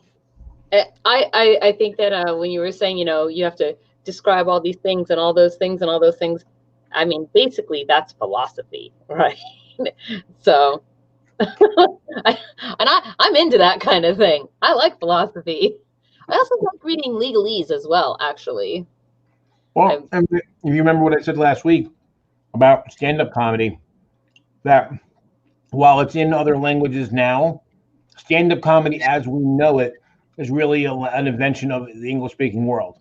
There was other kinds of humorists and polemicists and stuff like that in other languages, but the act of going around to clubs and standing there and telling jokes is something from the English-speaking world, and is now worked its way. I think because of that precision in the language, that ability to wordsmith and craft something that can relate to people. I think it's because it's greater than in any other language. Interesting. I guess I would have thought that I didn't really relate that to be the actual English language so much as that, so much as street performers, because you see street performers all over Europe, and I guess I would see the next step up from that is you're street performing in a dive bar, and then you're street performing, in a nice Yeah, club, and then but you're street different performing kinds. on a stage. But different kinds of performances are I mean, different. I mean, stand-up comedy is its own very specific kind of thing, and you know, there it's hard to do it in some languages because it lacks certain precision. It's like I mean, it does um, conflict with what I was saying, before about the language being poor to describe certain things. But it's not so much that the language doesn't have the words. It's just that the way we speak with it is odd. I think you said that before, Sister Danger. The way we use the words. Yeah. Yeah, yeah. The way we have learned to say certain things, it's just wrong, or it's either wrong or it's just poorly put together. Like I said, I, having children, you don't have they're not yours. You don't own them. right. But And I feel like those weird nuances make me struggle sometimes with knowing what it is that people are actually trying to say, because if I can't discern it through some kind of a shared context, which is often, since I specifically try to not assert context, like my context, onto someone else's thing, right? And I hate it when people do that to me, but that then means that if they don't speak using, kind of precise verbiage to communicate their thought, what they say to me could have multiple possible meanings, and then I have to ask them to clarify, and then they get irritated, because I'm like, well, did you mean this or do you mean this? And they think that I'm mocking them, or that I'm just being difficult, like, or making the conversation difficult, and that's frustrating, right? Because they're like, well, I can't really readily respond. Like, what's an example? I wish I had an example. There was one right at the beginning of the show, actually. I can't remember if it was before we came in or right after we came in, and one of you guys said something, and I asked you either how you meant it or what it was you were referring to. I don't remember, like, which part of the sentence was the, I wish I could remember what it was, because it just happened right at the beginning of this show when we all. I don't speak, so it wasn't me. I think it also happens a lot, though, online, but I don't know, people just say things where I feel like there could be multiple meanings to what they're saying a lot. And not just people, tests. I struggle with that on tests too. If I take a test and the questions are not well worded, I'm like, what is this question actually trying to ask me? And then I get pissed, because I'm like, this is a fucking test. I can't take your damn test if I can't even understand the question, because language. Well, I mean, and then part of the problem, and this actually goes to the internet. The internet's made it worse, is that a lot of people don't. Even we have 600,000 words, and most people use like 20,000 of them. If that. Yeah. So we talk about people saying having children. Now, you in days past, a woman might say, "I have borne so many children," but but now people don't know that word or that context. They just think of being born as something that you did as the child being born. But the verb actually, the more earlier meaning and more common meaning was that the woman that gave birth to the children. Or they would say she birthed so many children. Or maybe we're so woke now that we're like not so natural birthist to say that you can't have children that you didn't give birth to. So to not exclude those people who adopted their kids, we're just going to all say we have kids rather than I've given birth to kids. I don't. This is kind of like tangenting off a little bit, But it was I'm making me not think. surprised. Yeah, I know. Probably nobody is, but this is everybody's surprised face. So, so one of the reasons, like mothers and kids do this bonding thing when babies are born, because it helps mothers actually want to nurture their babies, so the babies grow up and we don't go extinct, right? It's a survival thing. But what do you think would happen if mothers couldn't do that? Like, what if just babies when they were born were taken and then assigned to somebody else to care for? That happens all the time.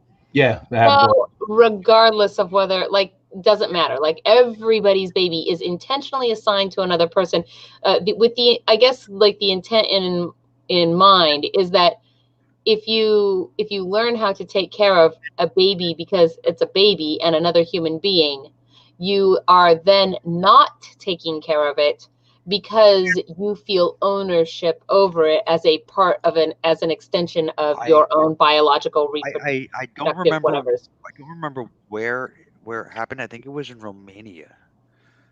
There was the government was taking children away from parents that they felt were not fit to be parents, and putting them in like this home where they were cared for by medical staff that weren't they basically weren't allowed to hug them or show them any kinds of The babies died. affection. That's bad. And babies died. A lot of babies died. Or they But that's grew up not with what I'm all kinds suggesting. of problems. Well, it doesn't matter. Like Like, an if you organized take a baby trade is baby, what I'm thinking. it doesn't matter as long as they're raised with, like, would you think that would have some kind of psychological effect on the baby? No. Only On the adults, I think it will have an effect on the adults. That it would be better for society, the adults, because then adults will not feel a personal, like, I have a personal genetic subconscious ownership investment in this baby because it is literally my genes and offspring. It will just be kind of the village raising the child baby, and therefore, like, people will, but they people won't treat their but babies like people property. They'll treat them like babies, like stewards. but people adopt children in this country, for instance, right? Adopt children every single day, right? Sometimes they're infants, sometimes they're older, and they raise those children as if they are genetically theirs, with all of the same love and attention and protectiveness and ownership. And um, I I I don't understand what you're asking, since we have Are you real thinking Well, life being a baby examples. snatcher? Well, because we also know, though, for example, in a home where you have a step parent and then you have children from both parents, that the step parent tends to favor their own children more than they favor the stepchildren, right? And that's because they're not biologically connected to the stepchild. So, No, it's because they're shitty people. I mean, because there are also homes with step parents where the child grows up never knowing that their step parent was a step parent, because they were given all kinds of love and affection and attention.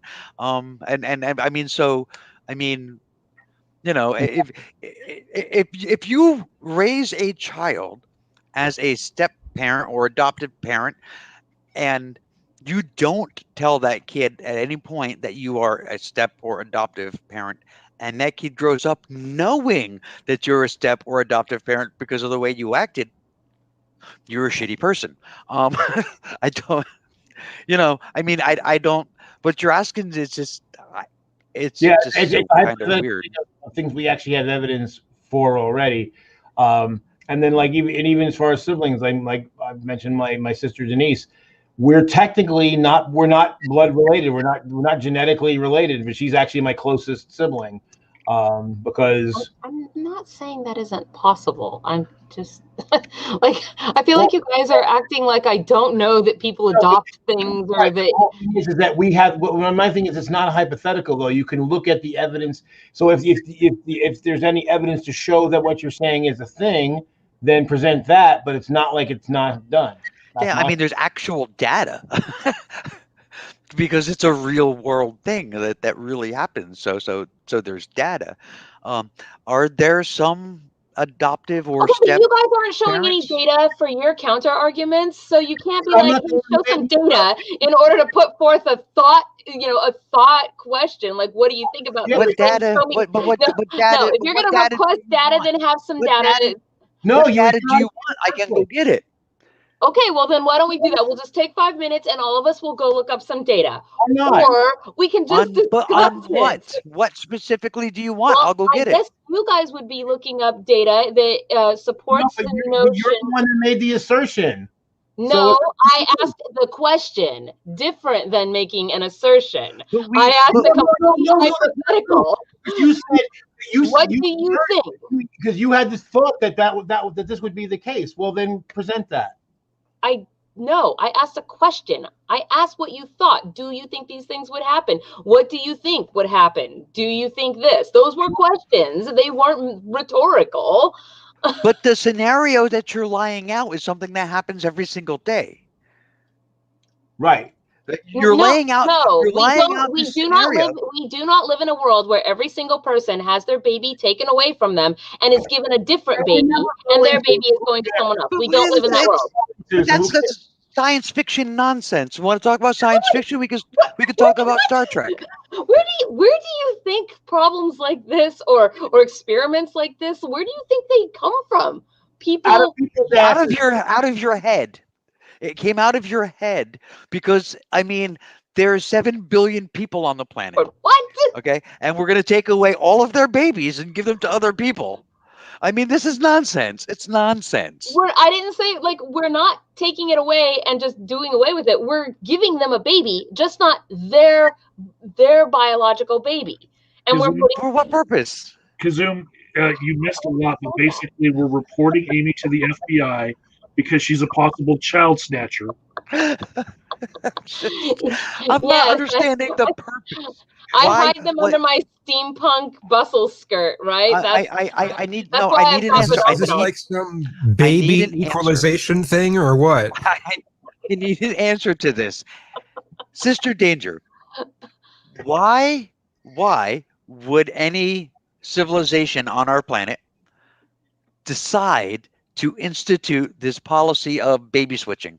So that people feel a communal responsibility toward all children, not just towards their children. How would that bring about that kind of response? Because one of the things that creates the responsibility that parents feel towards their own children is evolutionary biology. That this is your genetic offspring. It is not. It has been studied. It is a thing that develops. Bonds develop between either the father and the child. It can happen, or the mother and the child. Usually, because that's who holds. But it's not. But it's not a genetic. It's not. It doesn't. It's not necessarily a genetic link. If you take any newborn, We like our babies because they look like us and they have big eyes. Right. But not when they're babies. They don't. They don't look like. They all look like aliens. When they're babies, they all look like aliens. They don't look like us. They don't look like little miniature versions of us until they're like 3. So when they're babies, you take any newborn baby and you do like skin to skin contact and you feed them every day, you will develop a bond with them that is no different than if you birthed that baby yourself. Well, I mean, we can have genetic. We can have a bond with a pet, and we didn't obviously, it's not our Squeeze that offspring, puppy so out. yeah. You didn't squeeze that puppy out. There are human beings I would step on to bring my dog Blitzen back. There's some of them in the chat right now. So I mean, but like one of the most important things, like probably the 2 most important things that create a bond between a parent and a child is skin on skin contact. That's something they tell you like right away in the hospital when the baby is born. They put boom immediately skin on skin contact because it helps create that bond. The actual birthing of a child does not create a bond at all. It's the contact afterward. And the interaction, the crying and the feeding, that's very important too. But one of the biggest things is skin on skin contact. Right. And so it doesn't matter if you birthed the kid or not. Right. And the thing is that yes, certainly there are bonding between genetic, parent and child, although that's not universal either. But that doesn't say that there's no other forms of bonding. And if there are, then unless we have data that shows that one is more superior than the other, it's literally mentally jerking off. And I hate this existential bullshit. I really fucking do. It's one of the most tedious things I could ever fucking imagine. So you hate the what? Tedious things. I hate like tedious things. No, the sexuals, the sexist, the what? I didn't hear what he said. I'm sorry. Existentialism. Oh, existential. I'm sorry. I thought you said the sexist something bullshit, and I was like, what? Okay, never mind. I'm quiet now. But it does. Oh. I think that it does take a village to raise a child. They have a lot of influences from the community, and there's these great groups on meetup.com for play dates. And what I really like about those groups is they're kind of like what you're talking about, except for there's no kidnapping. Now, something that CRB Vegas said is it seems somewhat accurate. Sister Danger is just going through ideas that are alternatives to the nuclear family, and it does does kind of seem that way. Yes. I mean, no. Is that incorrect? Isn't it different than the? It's completely incorrect. Because now he's accusing her of something because this is this fucking bullshit narrative. Because in Amy's scenario, you're getting a child that's just not biologically yours, but you could still have a fucking nuclear family, except he's got his fucking warped, perverse bullshit. I fucking can't stand that dude. Fuck you, dude. Send me that unsolicited friend request on Steam, which you had to go through a lot of footwork to find because I don't use the same name on Steam as I use everywhere else. Fucking cross the boundary. So fuck you, dude. What's Steam? It's like the gaming, like yes. No wait, that's oh okay. Yeah. Okay. So yeah. I think there's this giant fear of how the state might take away people's kids and then indoctrinate them into socialism. It's part of a large narrative on the right. Well, you know why? You know why? Academia, we have it. We've put a flag in it. It's done. We've claimed it. And so, if you send your kids to college, we're going to send them back to you, Lady Gaga fans. I don't understand why. I don't understand why something like they'll be indoctrinated into socialism. Like why is that a concern in anyone's mind, right? Why do people not look at the situation that we're in, because America. Because they're afraid of socialism. They don't know what it is, but they're afraid of it. It doesn't matter. Socialism, communism. If you were on the left, it'd be capitalism because the left is like, capitalism is terrible. My point is that I'm okay with capitalism. I am too. Not unregulated, regulated capitalism. But anyway, it doesn't matter. My point is that if there's a problem that exists, why do people just not look at a broad swath of solutions? Take all the labels off them, look at the pros and cons of the solutions, and then come to a fucking conclusion. Because people don't. Go. Because they don't. Because they why? Don't they want the solution? All they want to do is have a bright life. That's all I do in life. I just gripe about things. I never solve any problems. I never go.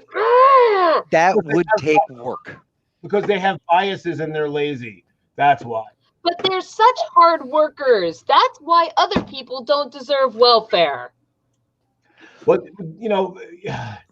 I mean, the funny thing, the irony of them being afraid of the state taking their child and indoctrinating them is that literally what was done to Native American children, done to black children, to slave children too. So they're basically projecting. They always do. They're afraid of that other people will do to them the stuff that they did to others. Well, to the right, just about anything, anything to the left of George Bush is up communist. I mean, they've anyway. Yeah, Can I mean, somebody please? like if someone says the government should be there to help the people, oh, that's socialism. If the universal health care, oh, that's socialism. Now the And divide is yet always and then they'll compare. Anytime you talk about this stuff, they'll suddenly compare it to countries that have, by name anyway, failed socialist, actual dictionary socialist countries. And they switch back and forth between the arguments they use depending it's so tiresome. I mean, I don't believe in the dictionary socialism, but I do believe in having the government be there to help the people. Well, see, kids, what I throw back in their face, I ask them if the former East Germany and the current North Korea are democratic republics. Because they have them in the name, right? I mean, so if the Soviets were socialists because they had it in the name, and the NASDP, which is the Nazi party, were actually socialist because it was in the name, then the North Korea is a fucking democratic republic. Oh wait, it's not, right? Because people are bullshit. just had that conversation recently with somebody. Like they didn't know, or they were arguing as if it were Yeah, actual. who was? I'm sure was it? I don't remember. I just want somebody to say something that will restore my faith in humanity right now. I don't know, like show me Good luck. kittens or something. So okay, Meow, Good luck, meow, because I meow. don't really have faith. I like hate that word. In fact, So- it's probably my most hated word ever. But this left-right divide where the right basically says that everything that the left wants to do is communism, socialism, has pretty much always existed, but it's different now. It's taken on a whole new violent kind of I don't want to say undertones because it's much more prominent than that. Overtone. Yeah, it's not an undertone, it's an overtone. It's a lot more extreme, it's a lot more violent. Uh, I- there are like January 6th, right? There are wow, Michael, wow, you okay? Holy shit, are you all right? what just All right, happened? so What? he just like sneezing his ass off. Oh, He I was missed it. muted, but oh my god. Holy shit. So okay, anyway, I'm trying to talk and I'm watching him like have a sneezing fit. So like January 6th. Here's the thing. Like what they did was terrible. They were traitors, the whole deal, right? But a part of me is like, if I believed the things that they believed, I would have done the same thing. Um, when you're told, that there's these the forces of this evil socialist regime is stealing your election and your country from you, and they're going to outlaw cat in the hat and you know just like destroy everything you've ever loved, and they're coming for your guns and your freedom of speech, and they're shutting down your churches and they're taking your kids. Hell yeah, I would have been there too. I would have been there too. I mean, if you would not have been there, I have to wonder about you. You know what I mean? Like, what do Right. you hold dear? What do you hold precious? So part of me is like, I get it. I know why they were there, and I understand completely. The problem is that what they believe just isn't true. Hmm. Yeah, and that's like I said, it's pretty typical. Well, again, I've had conversations with people on the right who are religious who don't understand why anyone gets upset when they kind of throw the religion around constantly. And I make the point that even when I was a believer, living here in New Jersey like Rob does, you encounter people of all different denominations, even beyond just different religions. So going back to when I was a kid, you didn't talk about it, not because you didn't believe and the other person believed too, but they might believe, even if they might still be a Christian, but they have a different form of Christianity. So you didn't want them to proselytize at you or tell you that your version was wrong. So you gave them that same courtesy. It wasn't about denying God or all this kind of stuff. It was literally, a bunch of believers saying, "Hey, we're going to leave this off limits so we don't fight over it." And but now they turned into this thing like, oh, you're killing God and taking God out of the schools and all this silly horseshit. And it's not. And it's literally about the fact that the person next to you is probably not like you. Whereas if you live in the hinterlands, they probably are. So sure, if you're in a town and there's two churches and they're both Baptists, and it's this Baptist A and Baptist B, and that's all that's there.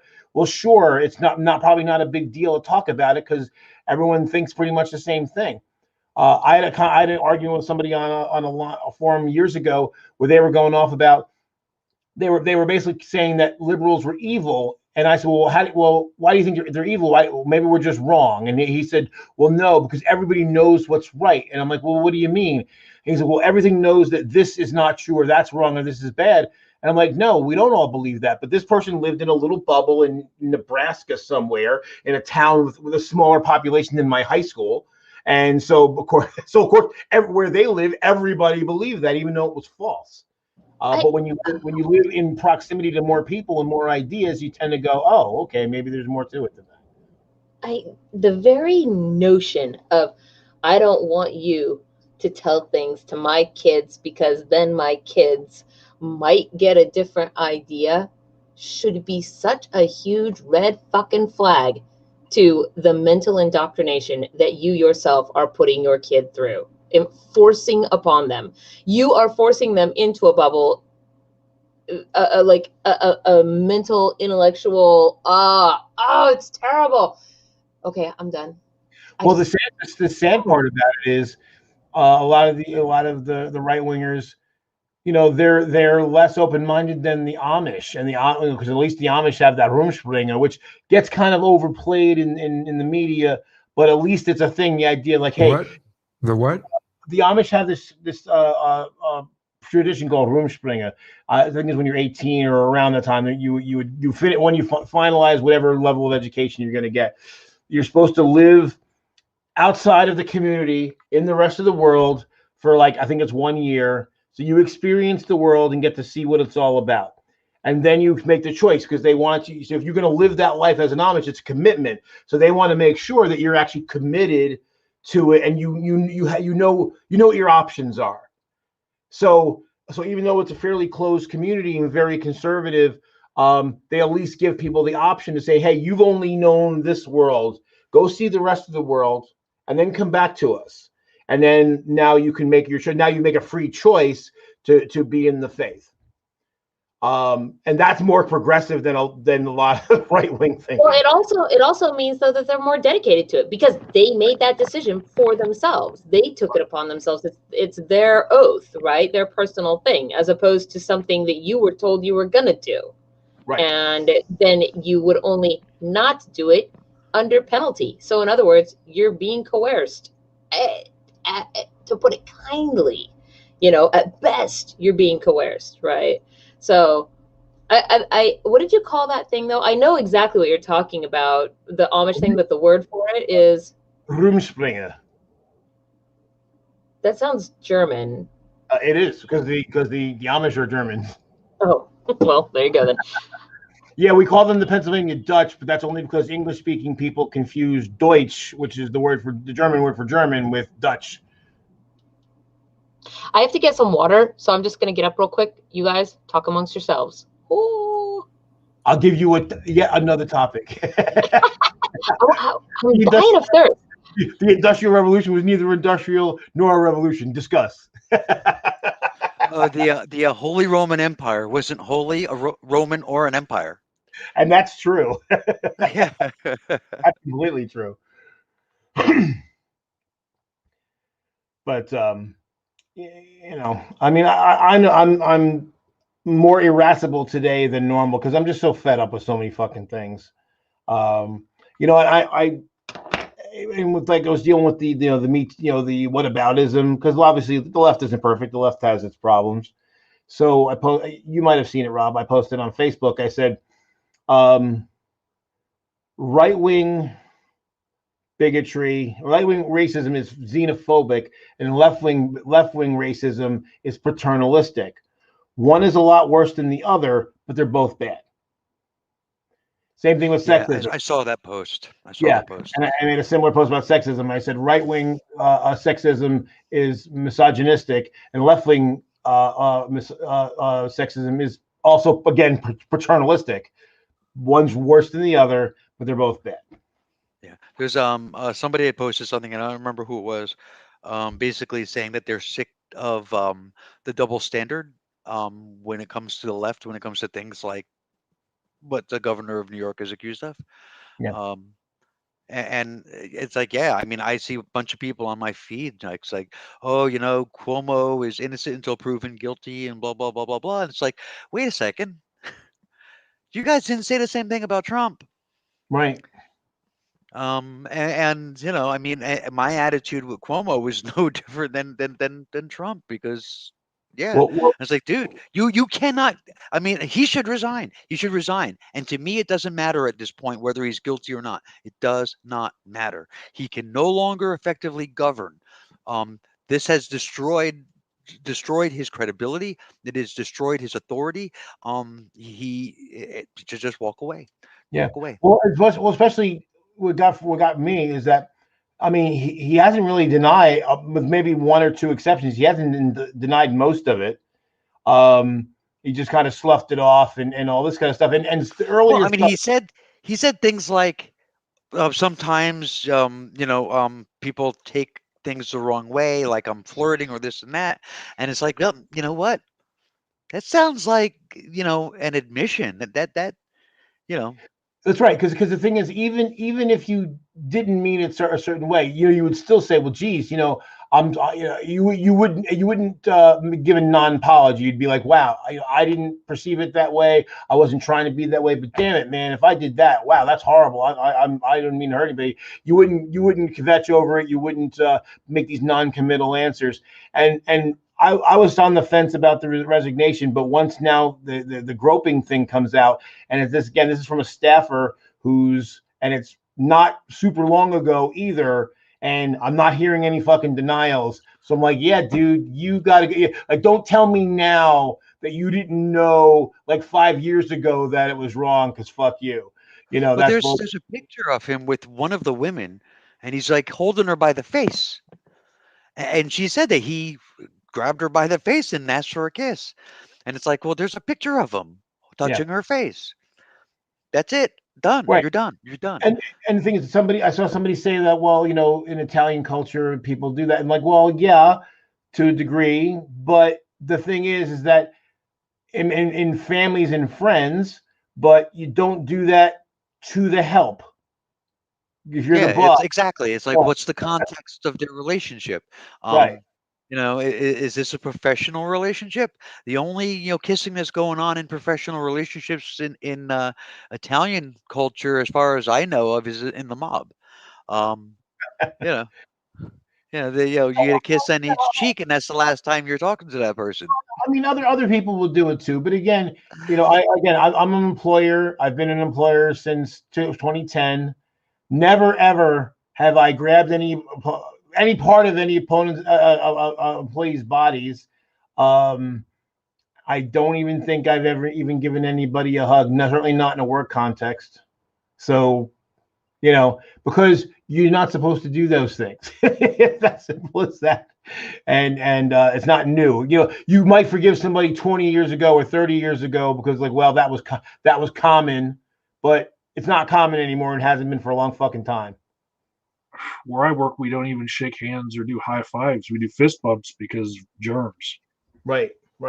So that's why I'm like, no, sorry, dude, you got to go.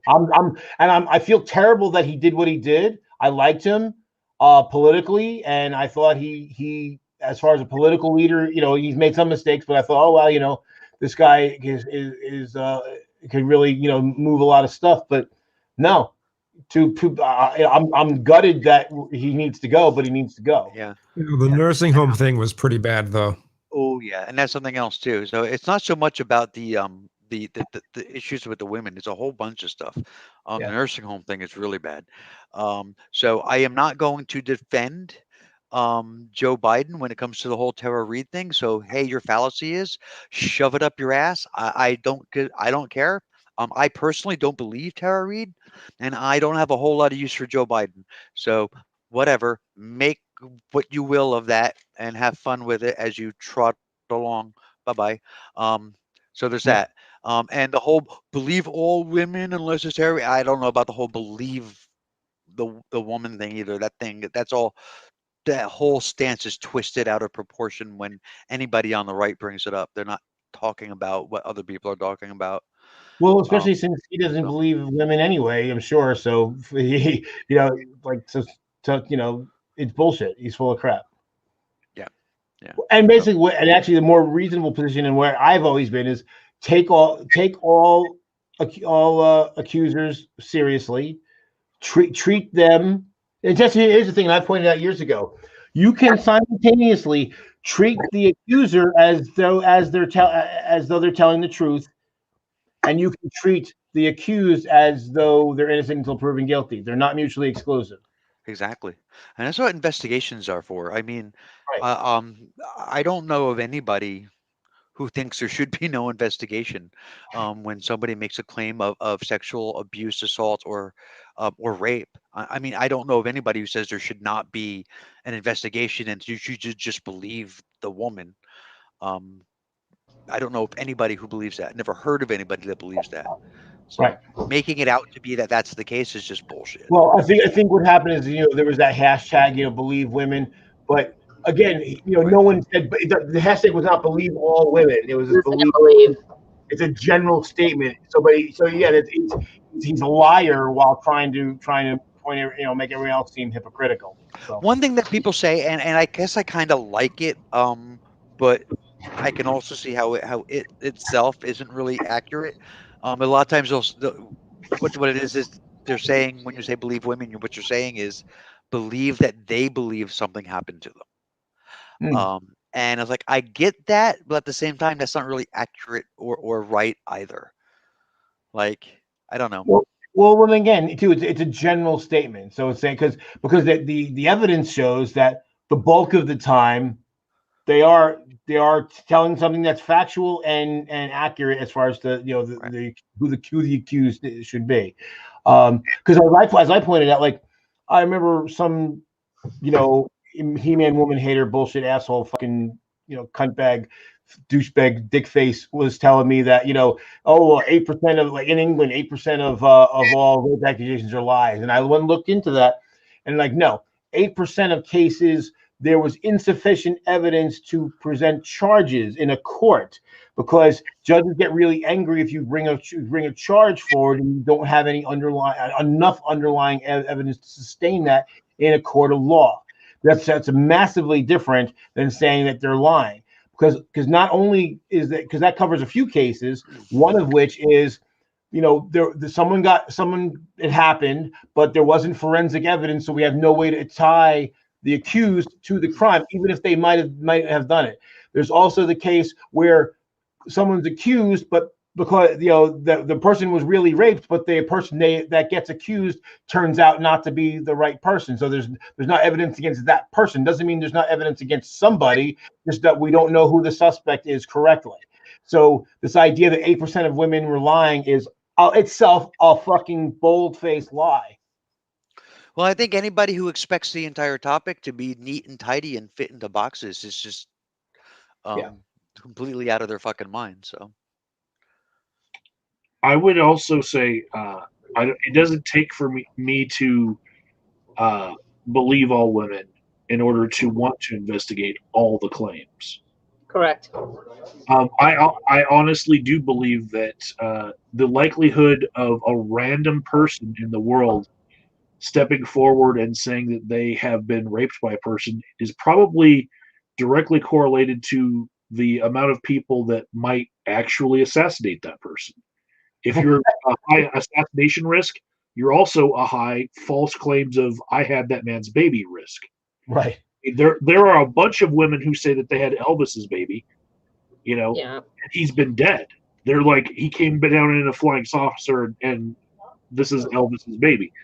and we know of at least one case where the opposite is true, where Elvis somebody had said somebody else's baby? no, where somebody actually said that someone had their baby. That would be Michael Jackson. Ain't none of those kids his. Oh, that was fucking funny, dude. I don't get this whole Tara Reid, Joe Biden thing, because I feel like this is always a response that is seen, like the right is always like, well, what about Joe Biden and this bitch Tara Reid or whatever, right? Like, in response to the Donald Trump being having not one Tara Reid on, but a long ass list of lawsuits against him, not like his own words, credibly him accused saying, rapist of a 13-year-old. Yeah, I mean, I'm like, this one chick, Tara Reid, like, even if it was true, and I'm kind of with the camp of I actually don't really believe that, and part of the reason I don't believe it is because I don't see other supporting evidence for it. The Tara Reid thing seems highly circumstantial in my mind, and therefore a good type of supporting evidence is more circumstantial evidence. Don't you know that the deep state supports Joe Biden and therefore has made all the evidence disappear? You can only find it on extreme far right talk shows and news sources. I just don't even get how people can. I mean, how when you look up Joe Biden's history, for example, he is not a consummate pathological liar, like an insanely pathological liar. I mean, maybe Joe Biden is also a liar because he's a politician and he's got to tell lies about something. But like, he's no angel. Hey, it's like that Jack Black scene in Tropic Thunder, where he's just like, hey, remember when I called your mother a whore? I didn't mean it. Like 2 seconds ago. Like, he's like, hey, remember 2 seconds ago when I called your mother a whore? Because he's like going, like, it's like that. That's Donald Trump right there. He's like, your mother is a whore. Hey, remember when I called your mother a whore? I didn't mean it. Like, back-to-back sentences. Okay, so like, Joe Biden. That's not right. No, Joe Biden, no angel. No, I'm not saying he's an angel. I'm saying no angel. I mean, he had to drop out of the president. Right. Okay. Right. He had to drop out of the presidential race a number of years ago because of plagiarism. So I mean, he's not some like paragon. Right, but he's not some paragon of honesty, I mean, so let's not get. Yeah, so I wonder how many Harvard and Stanford and Yale and other students maybe had dropped out of. But I don't hear that shit. I'm just saying. I mean, like I said, he's no paragon of honesty. And I mean, as far as like I agree with, by the way, being left, he's not really all that left. I got to tell you, I am shocked about how progressive the most recent bill is, the COVID bill. I am shocked at how progressive it is. I am also shocked how they couldn't make it more progressive, considering not a single Republican voted for it, and they could have put anything they wanted in there and still passed it, and they didn't. They chose not to put shit in there. No, that's not accurate. Joe Manchin. Yeah, Joe Manchin. Right. Well, but he did vote for it. He could have, and they could have gotten more. Right. Well, maybe some, but again, like the whole thing with $15 an hour. We could have fired the parliamentarian, and that's a really bad road to go down. So basically, and actually, I was watching the video today by Bo of the Fifth Column, basically saying, yeah, I'm really surprised that at what he's that he's done way more than I expected out of him. And I really feel, and I said that I've been saying this for a long time, that he's he's not Bernie Sanders as far as how left he is, but he's a lot more liberal than a lot of progressive, and a lot more progressive than a lot of progressives have given him credit for up to this point. He's got a history of not being so. And I know that during the campaign, one of the things I said to people when they complained about him was, I mean, I didn't want him. I wanted, either Bernie or Elizabeth Warren. I said, but the platform, Joe Biden's platform that he's running on is the most progressive platform ever put forward by a major presidential candidate. And that's nothing to sneeze at. And I was surprised by it. And I'm surprised by how much of it he's stuck to so far. Yeah. Well, and the other thing too, a lot of the things that people were saying that as evidence of him not being that progressive are pointing to things he did as vice president. And like, do you understand the role of the vice president? The vice president is not there to give their own opinions. They're not there to fight and argue with the president. When they're used in policy purposes, it is to push the agenda of the sitting president. And either do that or you resign and let somebody else take over who will, because that's your fucking job. And you're a I hate you're when a people bring up stamp for the president. So saying, "Oh, the vice president didn't like go rogue and do some other shit that against the president's policy," like, good, because that's their fucking job. I have a question. When you commit a felony, you lose your right to vote, correct? Not everything. Not in every state. Not in every state. Okay. So, and yes, I guess I should be clear. When you're found guilty of a felony, not commit a felony. Not in every state. Okay, so this question may or may not follow then, but I'm assuming that what I'm about to ask has happened in states where that is the case. Aren't politicians are required to vote on stuff?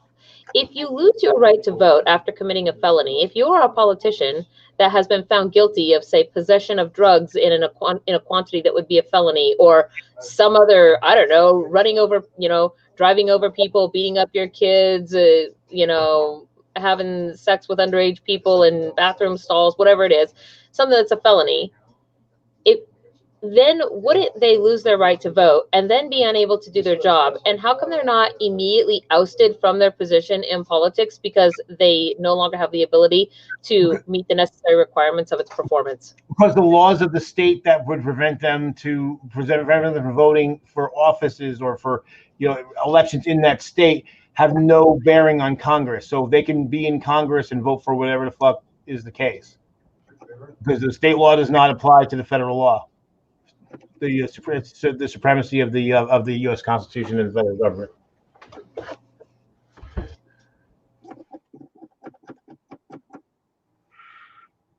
Well, and on that note, good night, everybody. No, I'm kidding. Everybody just went silent. Yeah, Joe Biden is as progressive as his donors, and obviously there's truth to that. That's every politician. They are as conservative or as progressive as their donors allow them to be. See, here's the thing about that, though, because people like to look at it like, oh, well, they're voting the way that the people who supported them wants them to. Which, one, that's not necessarily bad, but two, I think there's the opposite can also, and very often is often true. You support the people who you agree with.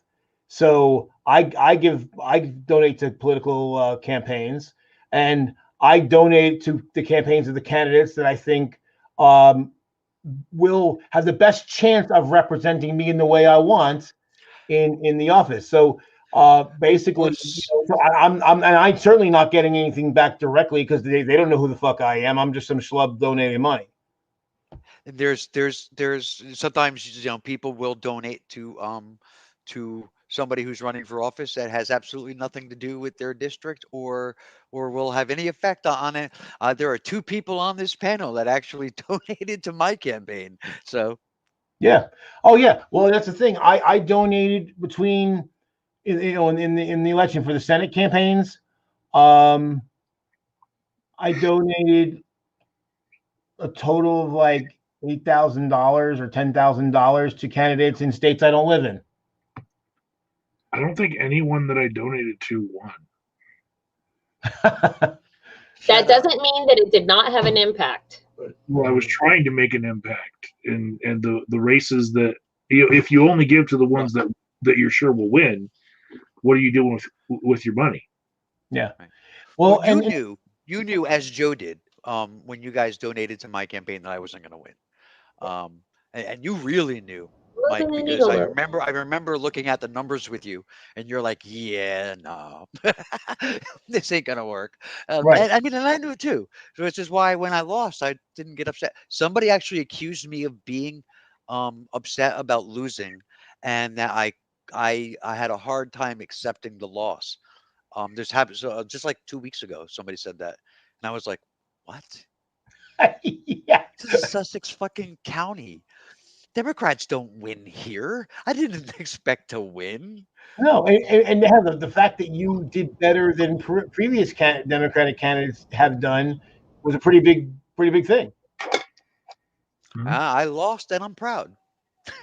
Yeah, you have every right to be proud. Peoples need to learn how to talk in I language, not you language. Well, it's just like I said too, as far as the campaign donations.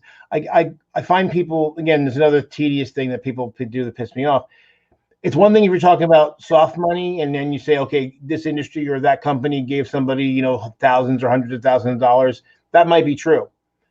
But if you're talking about direct campaign donations, then when they say, well, certain companies or certain industries donated, that's misleading, because when you donate, you have to put down what your occupation is, who your employer is. So everyone who works for Kraft, when they gave money to, whether they gave it to Trump or Biden or, you know, third party candidate, whoever, that got recorded. And so then somebody says, oh, well, so much money from Kraft went to this candidate. So much. No, it didn't. It was people who worked for those companies donated to those campaigns, and we counted that. That's it. The reason why that's done was to avoid companies giving money to their employees to donate, to get around the rules, or forcing their employees to donate to candidates that they wouldn't necessarily donate to. I don't know how effective that rule is, though. It's not. But the thing is, well, I mean, I don't know how many people would actually give money to their employees. Maybe some, but it's probably not actually happening in large corporations because it's too cumbersome, and it's actually more. They're under a bigger microscope financially than small companies are. It's actually easier for a small company to do that. It would be easy for me to give, you know, the true puka, you know, a bonus, and then, you know, that bonus ends up in some candidate's thing. Now, I don't do that, but, you know, that would be easier for me than it would be for Kraft, for instance. The way around all of that, as far as campaign finance reform, is to give your money to a super PAC. For large companies to just hide it in a super PAC, and they can buy ads, maybe not saying the name of the candidate that they're supporting, but they can definitely make attack ads on a candidate that they're not. Right. But yeah, if anybody says that, you know, company X gave a direct campaign donation, they are either massively misinformed or they're lying. Mm-hmm. I think in most cases it's massively misinformed, but there are some people out there poking a lie. Companies can give direct now, can't they? No, they cannot. That's what super PACs are for. That's what I thought. Correct. That's what PACs are for. Yeah.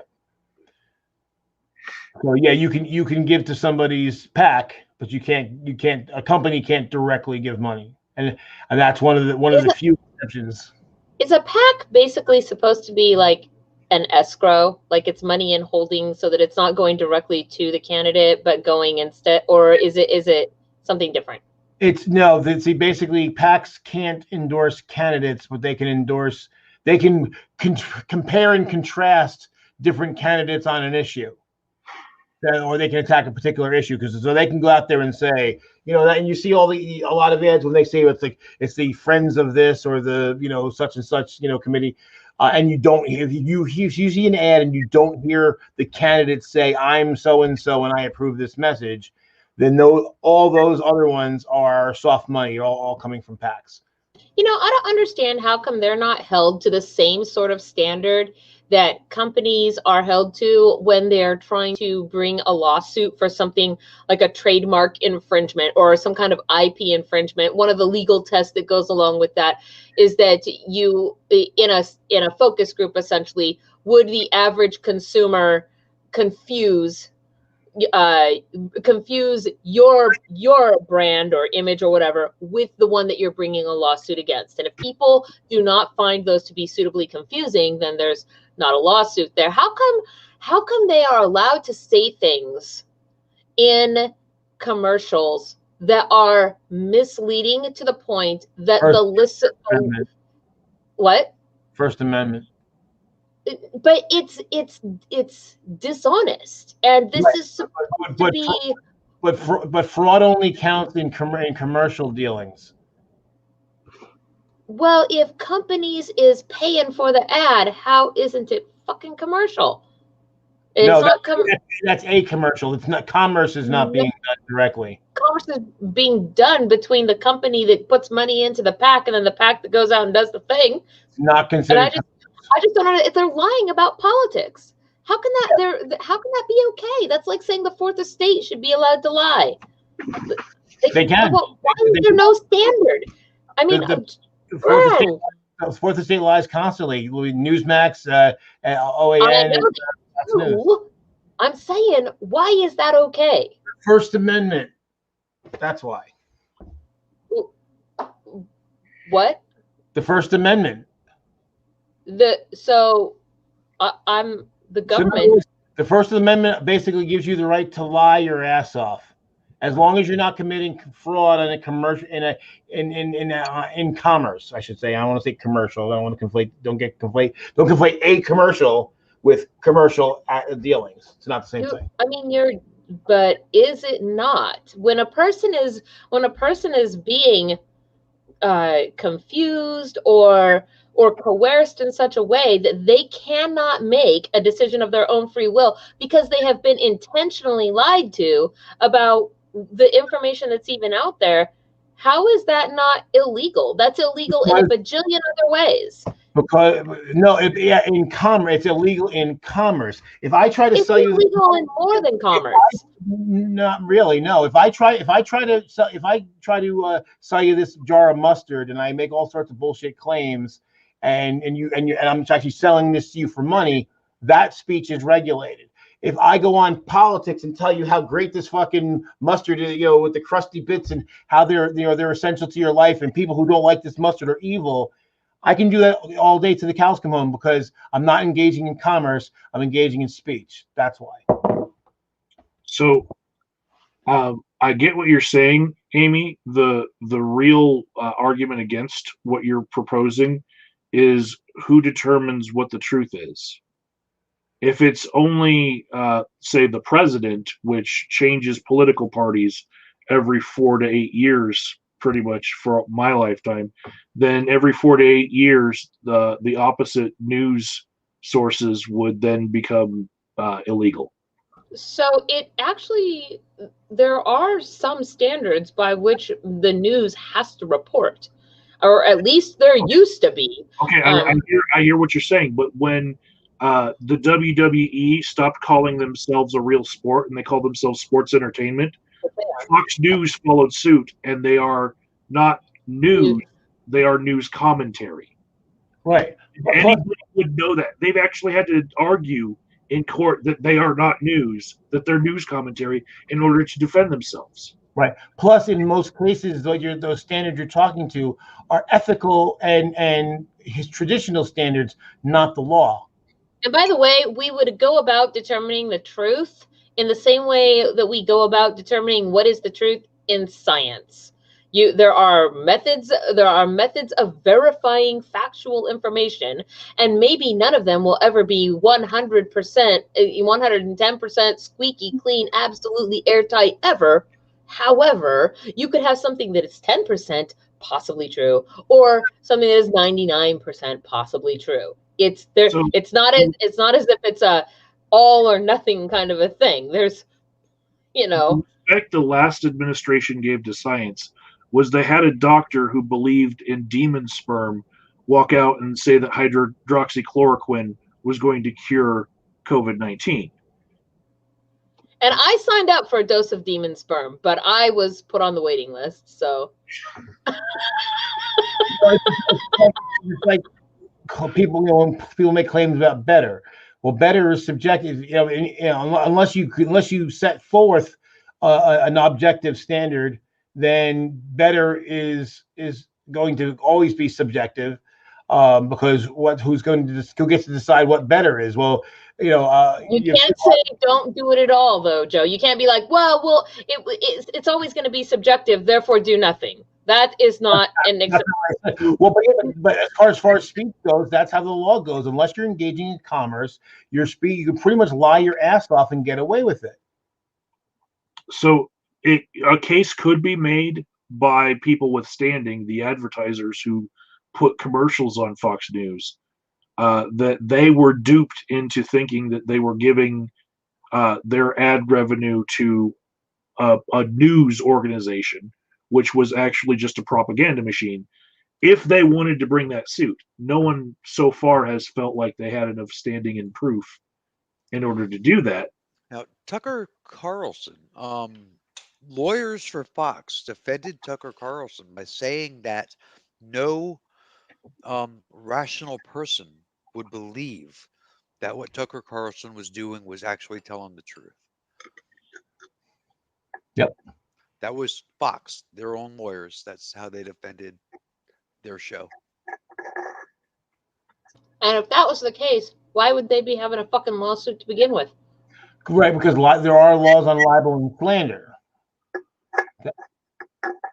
So that's one of those other few times where your speech can be regulated. Man, that is. No, I'm just saying. I feel like that particular line of defense is that's playing some verbal. That's playing some verbal shenanigans. No rational person would believe this.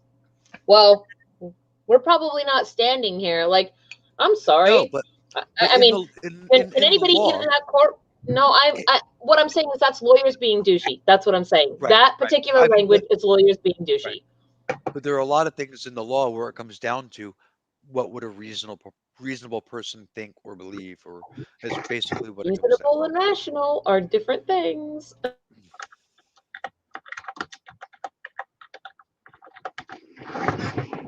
I don't know. I guess that it seems to me that probably there wouldn't be a lawsuit in the first place if it was true that no reasonable or rational, and I don't want to interchange those words because I don't really think they're interchangeable, but no rational person would believe this thing. Well, then what the hell are you even in a courtroom having a lawsuit? If that was the case, it just hurts my head. Okay, part of this aligns nicely with what we've talked about in previous weeks, where I pointed out that police don't have licenses where you can look up what complaints have been had against them. Now, stations have FCC licenses where you can look at the complaints lodged against the station as a whole, but journalists themselves are not licensed. And if they were, you would have opposing political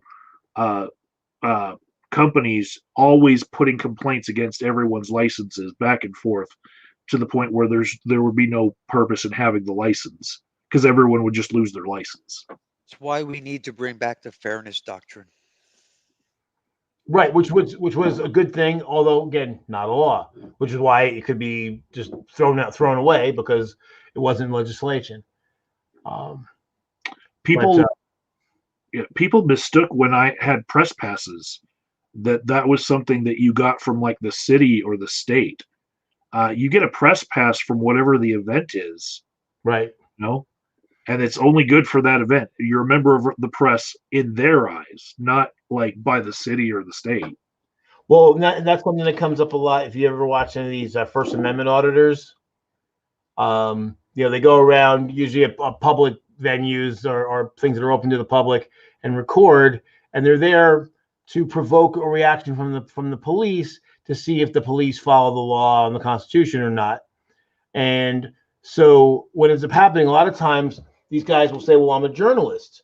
And then the police demand, well, then where's your credentials? Where's your press pass? And like, no, there's no such thing except for a particular event. Anyone as far as the law is concerned, everyone's a journalist if you're recording things or taking notes or observing things for dissemination at a later time. But that's actually their point they're making. A lot of police don't really know the law and abuse people's rights because they don't like them doing something that they're perfectly legally allowed to do. The thing that gets me though is that obviously I think we, at least on this panel, probably none of us is happy with the Citizens United result. But what gets me about that is the idea that money is speech. Well, and that corporations are people. Well, then why is anybody allowed to give unlimited, unregulated money to a PAC or super PAC? Since we have the individual limit, so then okay, each company can give $2,500, the same as everybody else if the corporation's a person, right? and all that. Like if I've given money, some of you guys may have given money. All that, all those donations are all recorded somewhere. The Federal Election, the FEC has records that says that Joe Serious Mind gave this much money to this candidate on this date and worked for this company at that time. But why since we're allowed under the Constitution to regulate that, then why can't we regulate the rest of it since it's also related to the election? It's kind of a dodge the way we do it. Because also it seems the idea that if money is speech, well, we don't have equal money, so that means by definition we're giving some people more or less speech, and that seems to run counter to at least the intent. I kind of think that all the donations from the public, from all of the donations should just get out, and that the politicians should get free public airtime in order to do their things. Like that should be an obligation of our news media. That's one of the things they're there to do, and we should just get that. And everybody should be able to apply for, and maybe get their time or whatever, or go through at least some kind of a narrow down process. But nobody's feeling like they have to give their money to their person or whatever. And I mean, who gets to decide the narrow down process in a way that doesn't favor some groups over others, or violate? Well, how does it get decided now? Well, in a terrible way, but there is a process. The process right now is you have to get a certain number of signatures so you can register to be a candidate. And then on top of that, as far as the debates go, it depends on who's hosting the debate. So there are no laws about debates. Typically, the debates. Yeah, you have to have like 1% or something, don't you, of all the vote? No, that's not. There's no law that is basically those venues making a decision, or in the case of primaries, that party deciding that, hey, in order to show you're viable within our party, you need so much support by this certain date, so many voters, so many not electoral votes, but delegates. And because the parties are private groups, they can set that to be whatever the hell they want. Why do we have parties? Why don't people just run on a platform and say, these are my issues that I'm either for or against? Because like-minded people like to get together and say, hey, we're all together. Herd mentality. Tribes. Yeah. That's it. That's the only reason. Oh, also for reach, because collectively, if just say the five of us decided to form a party, more than likely the five of us together pooling our resources can get greater reach than any of the five of us separately could do. That's why. Yeah, and when they do that in business, they call it a monopoly, and then you have antitrust laws. When you get one business, one thing that has all the powers. That is not a monopoly. A monopoly is when they're the only one. If we were the only ones in business, only party that existed, that would be a monopoly. Okay. I guess when you said if we were a party, I was imagining in a world where we were the party. That was the only party that was in my mind. So I was like, yes, that would be like a monopoly. We'd be the one. We're the party. Well, that would be called a totalitarian regime, not a monopoly. No, I'm just saying that in the world that we already live in, the five of us formed a political party. We could do more. You ask why parties exist. Well, I'm trying to explain. I mean, you wouldn't need a party. You don't really technically need a party if there's only one party allowed. Then it's just kind of a formality at that point. Although people do it because the dictatorships like to put on the airs of choice and airs of some sort of democratic process, even though they don't actually have one. Which is why, like, Saddam Hussein would run for president and was like, do you want to re-elect Saddam Hussein? Yes or no? Because there were no other candidates allowed. The Ba'ath Party didn't allow anybody else to run. But if you in a world where it's actually pluralistic and actually democratic, people want to expand their reach. It's why any organization's formed, is that groups of people can very often accomplish more together than they could individually. Oh, it says Citizens United was a ruling that corporations could spend up to the same limit as people in individual campaigns, that we are confusing it with a lower court decision. I just wanted to put that up there because it seemed like a good point of clarification, if true. I don't know every level of Citizens United ever, but seemed legit. No, I guess the reason that I was asking is because I know that the political parties as they are basically are gatekeepers as to who even gets on the television to be in the debates, who even can run in that party for the thing. And because they're private groups and people within the group get to decide who gets to run within that group, and they also get to decide who's on the stage for that group. Because remember, the primary debates are that group saying who gets to represent us. So it would be like the Catholic League having an election and then saying, "Hey, we're a bunch of atheists. I want to, be the, run for office in the Catholic League," and they tell me to get the fuck out because I'm not a Catholic anymore. And they have the right to do that because they're a private organization. See, the thing is that because that's now, as far as the debate on the national stage, you basically then you have to blame the media outlets who do the invitations, because the media outlets get to this are deciding on their platform who gets to show up. That's the difference between the two. In the primary, it's the parties, and in the general, it's the media.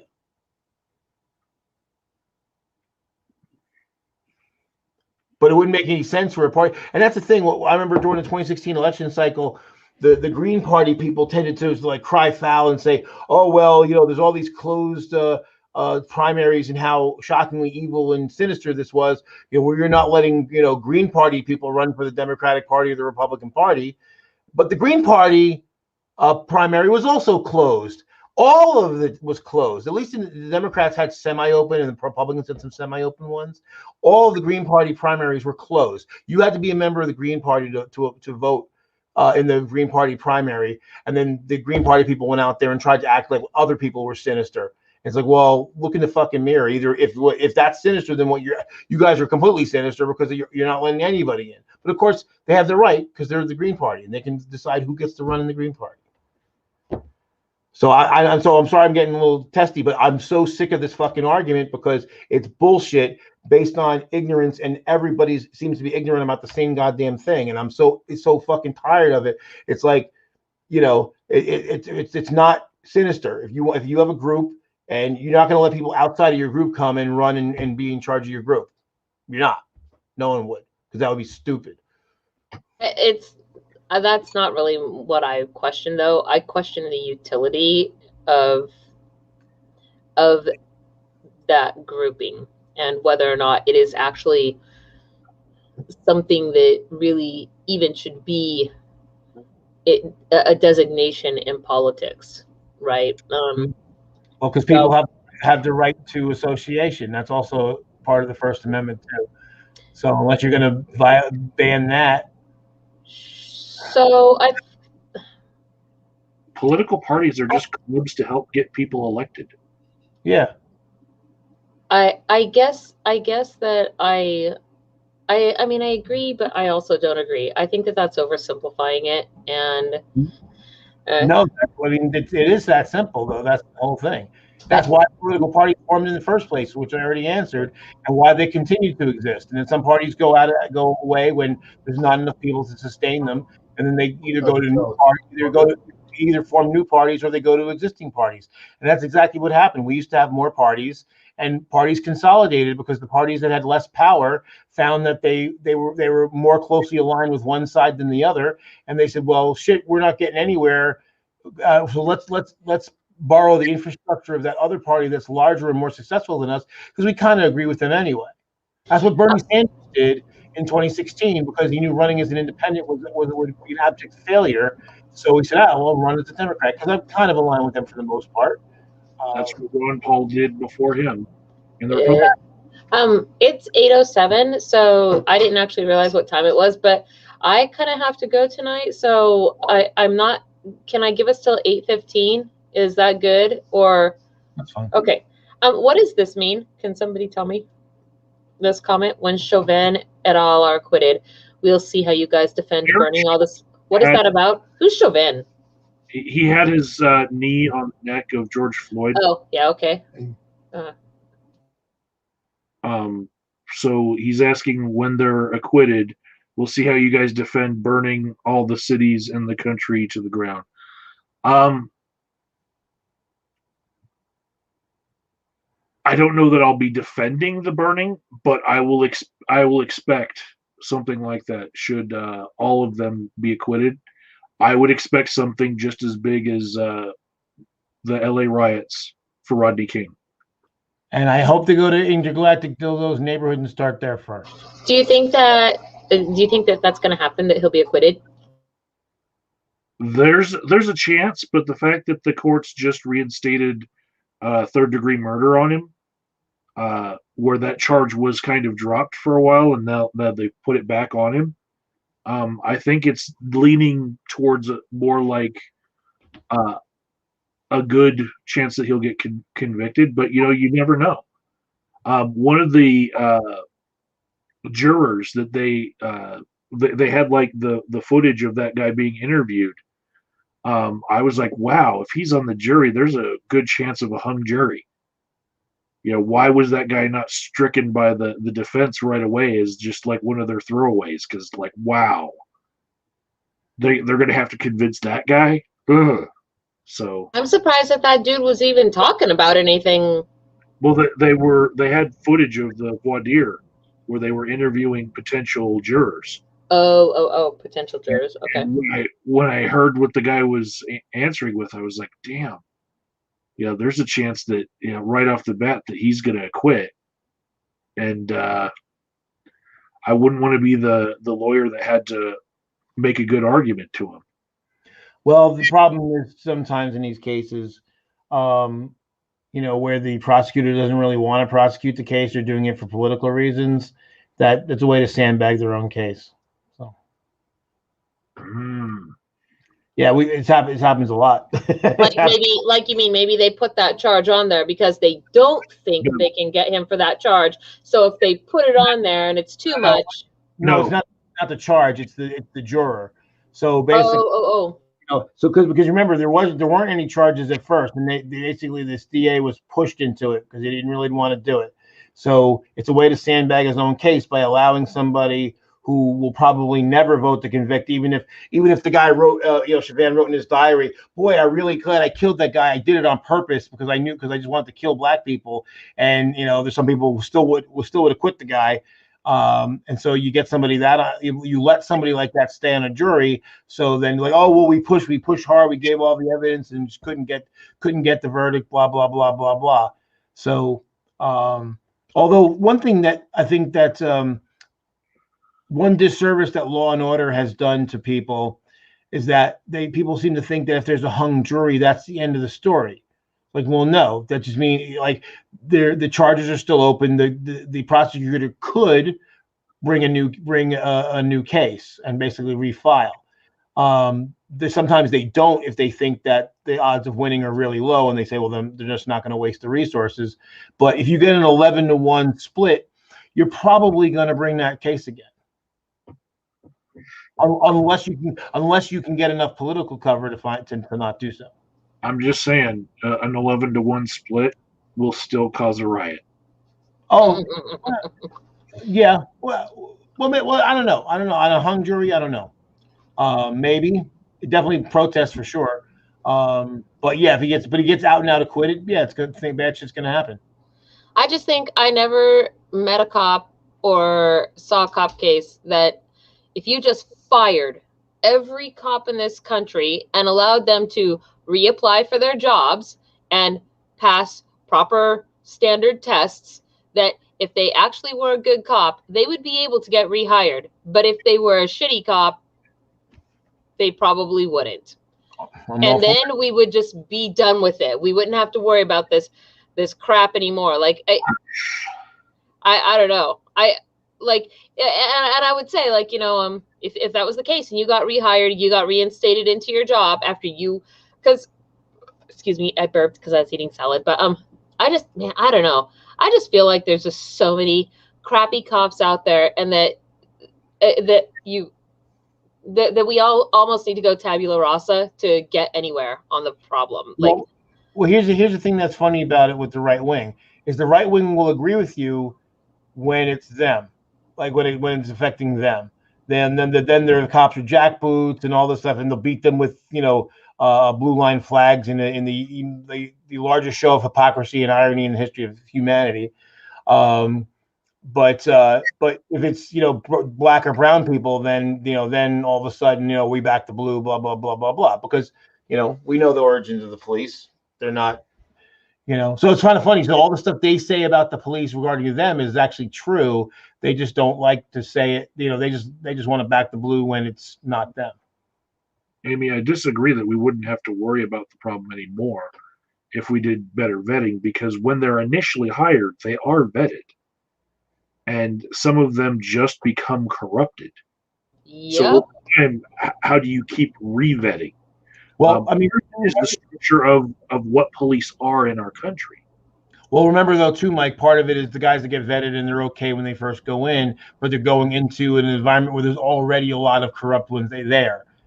So if you weeded out the corrupt ones, it's not that I agree with you that it would still be a problem, but it wouldn't be anywhere near the problem it is now. It would be a lot easier. And if you created a culture where the good cops were routinely turning in the bad cops and not getting sanctioned for it, you'd probably be able to keep most of the bad ones out. I wonder if it's even really a good idea for cops to be able to be in that type of a job as a career, like for their whole lives without having some kind of a break. For example, like how when you're a contractor, for example, depending on what industry you're in, you may be able to work for 2 years or 4 years, but then you have to take a 6 month or a 1 year break or whatever before you can go back to it. I wonder if that would be a good thing to do, because it seems to me that well, I don't know of contractors that work that way, but I do know that there's seasonal work as contractors. Like, we're about to have a snowstorm. There's no work. Oh, I know contractors that work that way. They work in industry, like Microsoft is like that. If you're a contractor at Microsoft, depending on your contract, you can only work there for a certain period of time. And then after your contract is over, you cannot go back there for like 6 months, and then you can go back there again. So, right, but that's just so they can not deny them benefits. My point though is that I wonder if that break, because it seems like being a cop is probably a high stress kind of a job as well. Maybe not for all cops, like maybe if you're not maybe if you're a meter maid, it isn't, but maybe if you're a homicide detective, it is. Right? I agree with you that break would be good, and I've thought about that myself, that perhaps if particularly cops that are in rough areas, if you're only there for a certain period of time and then you're rotated out, in the same way we do with combat troops, Yeah, that's exactly what I was thinking. We generally do that, except in the most dire of circumstances, we rotate people out because eventually their nervous systems reach a point where they can't function anymore. So even in wartime, people get vacation, Right. So yeah, I think that would be a good idea. My only point about the Microsoft thing is Microsoft's not doing it for the benefit of the contract. I know. Yeah. But yeah, that absolutely, I think, and that's the point. I've said that to a few people that when they give me the thing, well, we should excuse cops for popping off and killing people they shouldn't be killing because it's a high stress job. Like, well, then let's change the nature of the policing. Let's take better mental care of our cops and rotate them out. If you got to be in Newark or Camden or Trenton, three really not so great places. You shouldn't be in the line of fire every fucking day. They should give you a few months, and not as a punishment, because that's unfortunate too. A lot of guys, when they're given desk duty, it's done as a punishment, and that's a huge mistake. It's kind of like people who do crate training for their dog and they use the crate as punishment to the dog. Now the crate's not a sanctuary for the dog; it's a punishment, and then they don't like it. But if you treat the kennel as a sanctuary, then they like to go there, and when they're stressed, they'll go there, and they'll clear their brain, and they'll feel safe, and then they can go back to being the normal level of crazy that all dogs are, instead of being out of their heads. But we've turned desk duty into something of scorn, derision, and punishment. So if to suggest to rotate a cop out and put them in desk duty under the current model would be basically in their minds to be denigrated, and that's terrible. So it's 8:17. That means like I'm at the time that I have to go. I guess if you guys want to stay here, I can chill Ciabatta and like come back and close things down, or we can just go. What? We tried this before. What happened was we got a nudie show at the end of a couple hours. It was not good. Bad things happen if you don't shut down the show properly. All right. Well, then in that case, I will officially bang my gavel and call the show to an end for the evening. Hypothetically, Gothic Funk is going to be back next week. So, yay, that will be good. And I'm sure everybody misses him. So, I guess so. With that said, then please hit the like and subscribe button, you guys. And I'm pushing the big red button. Bye-bye, everybody.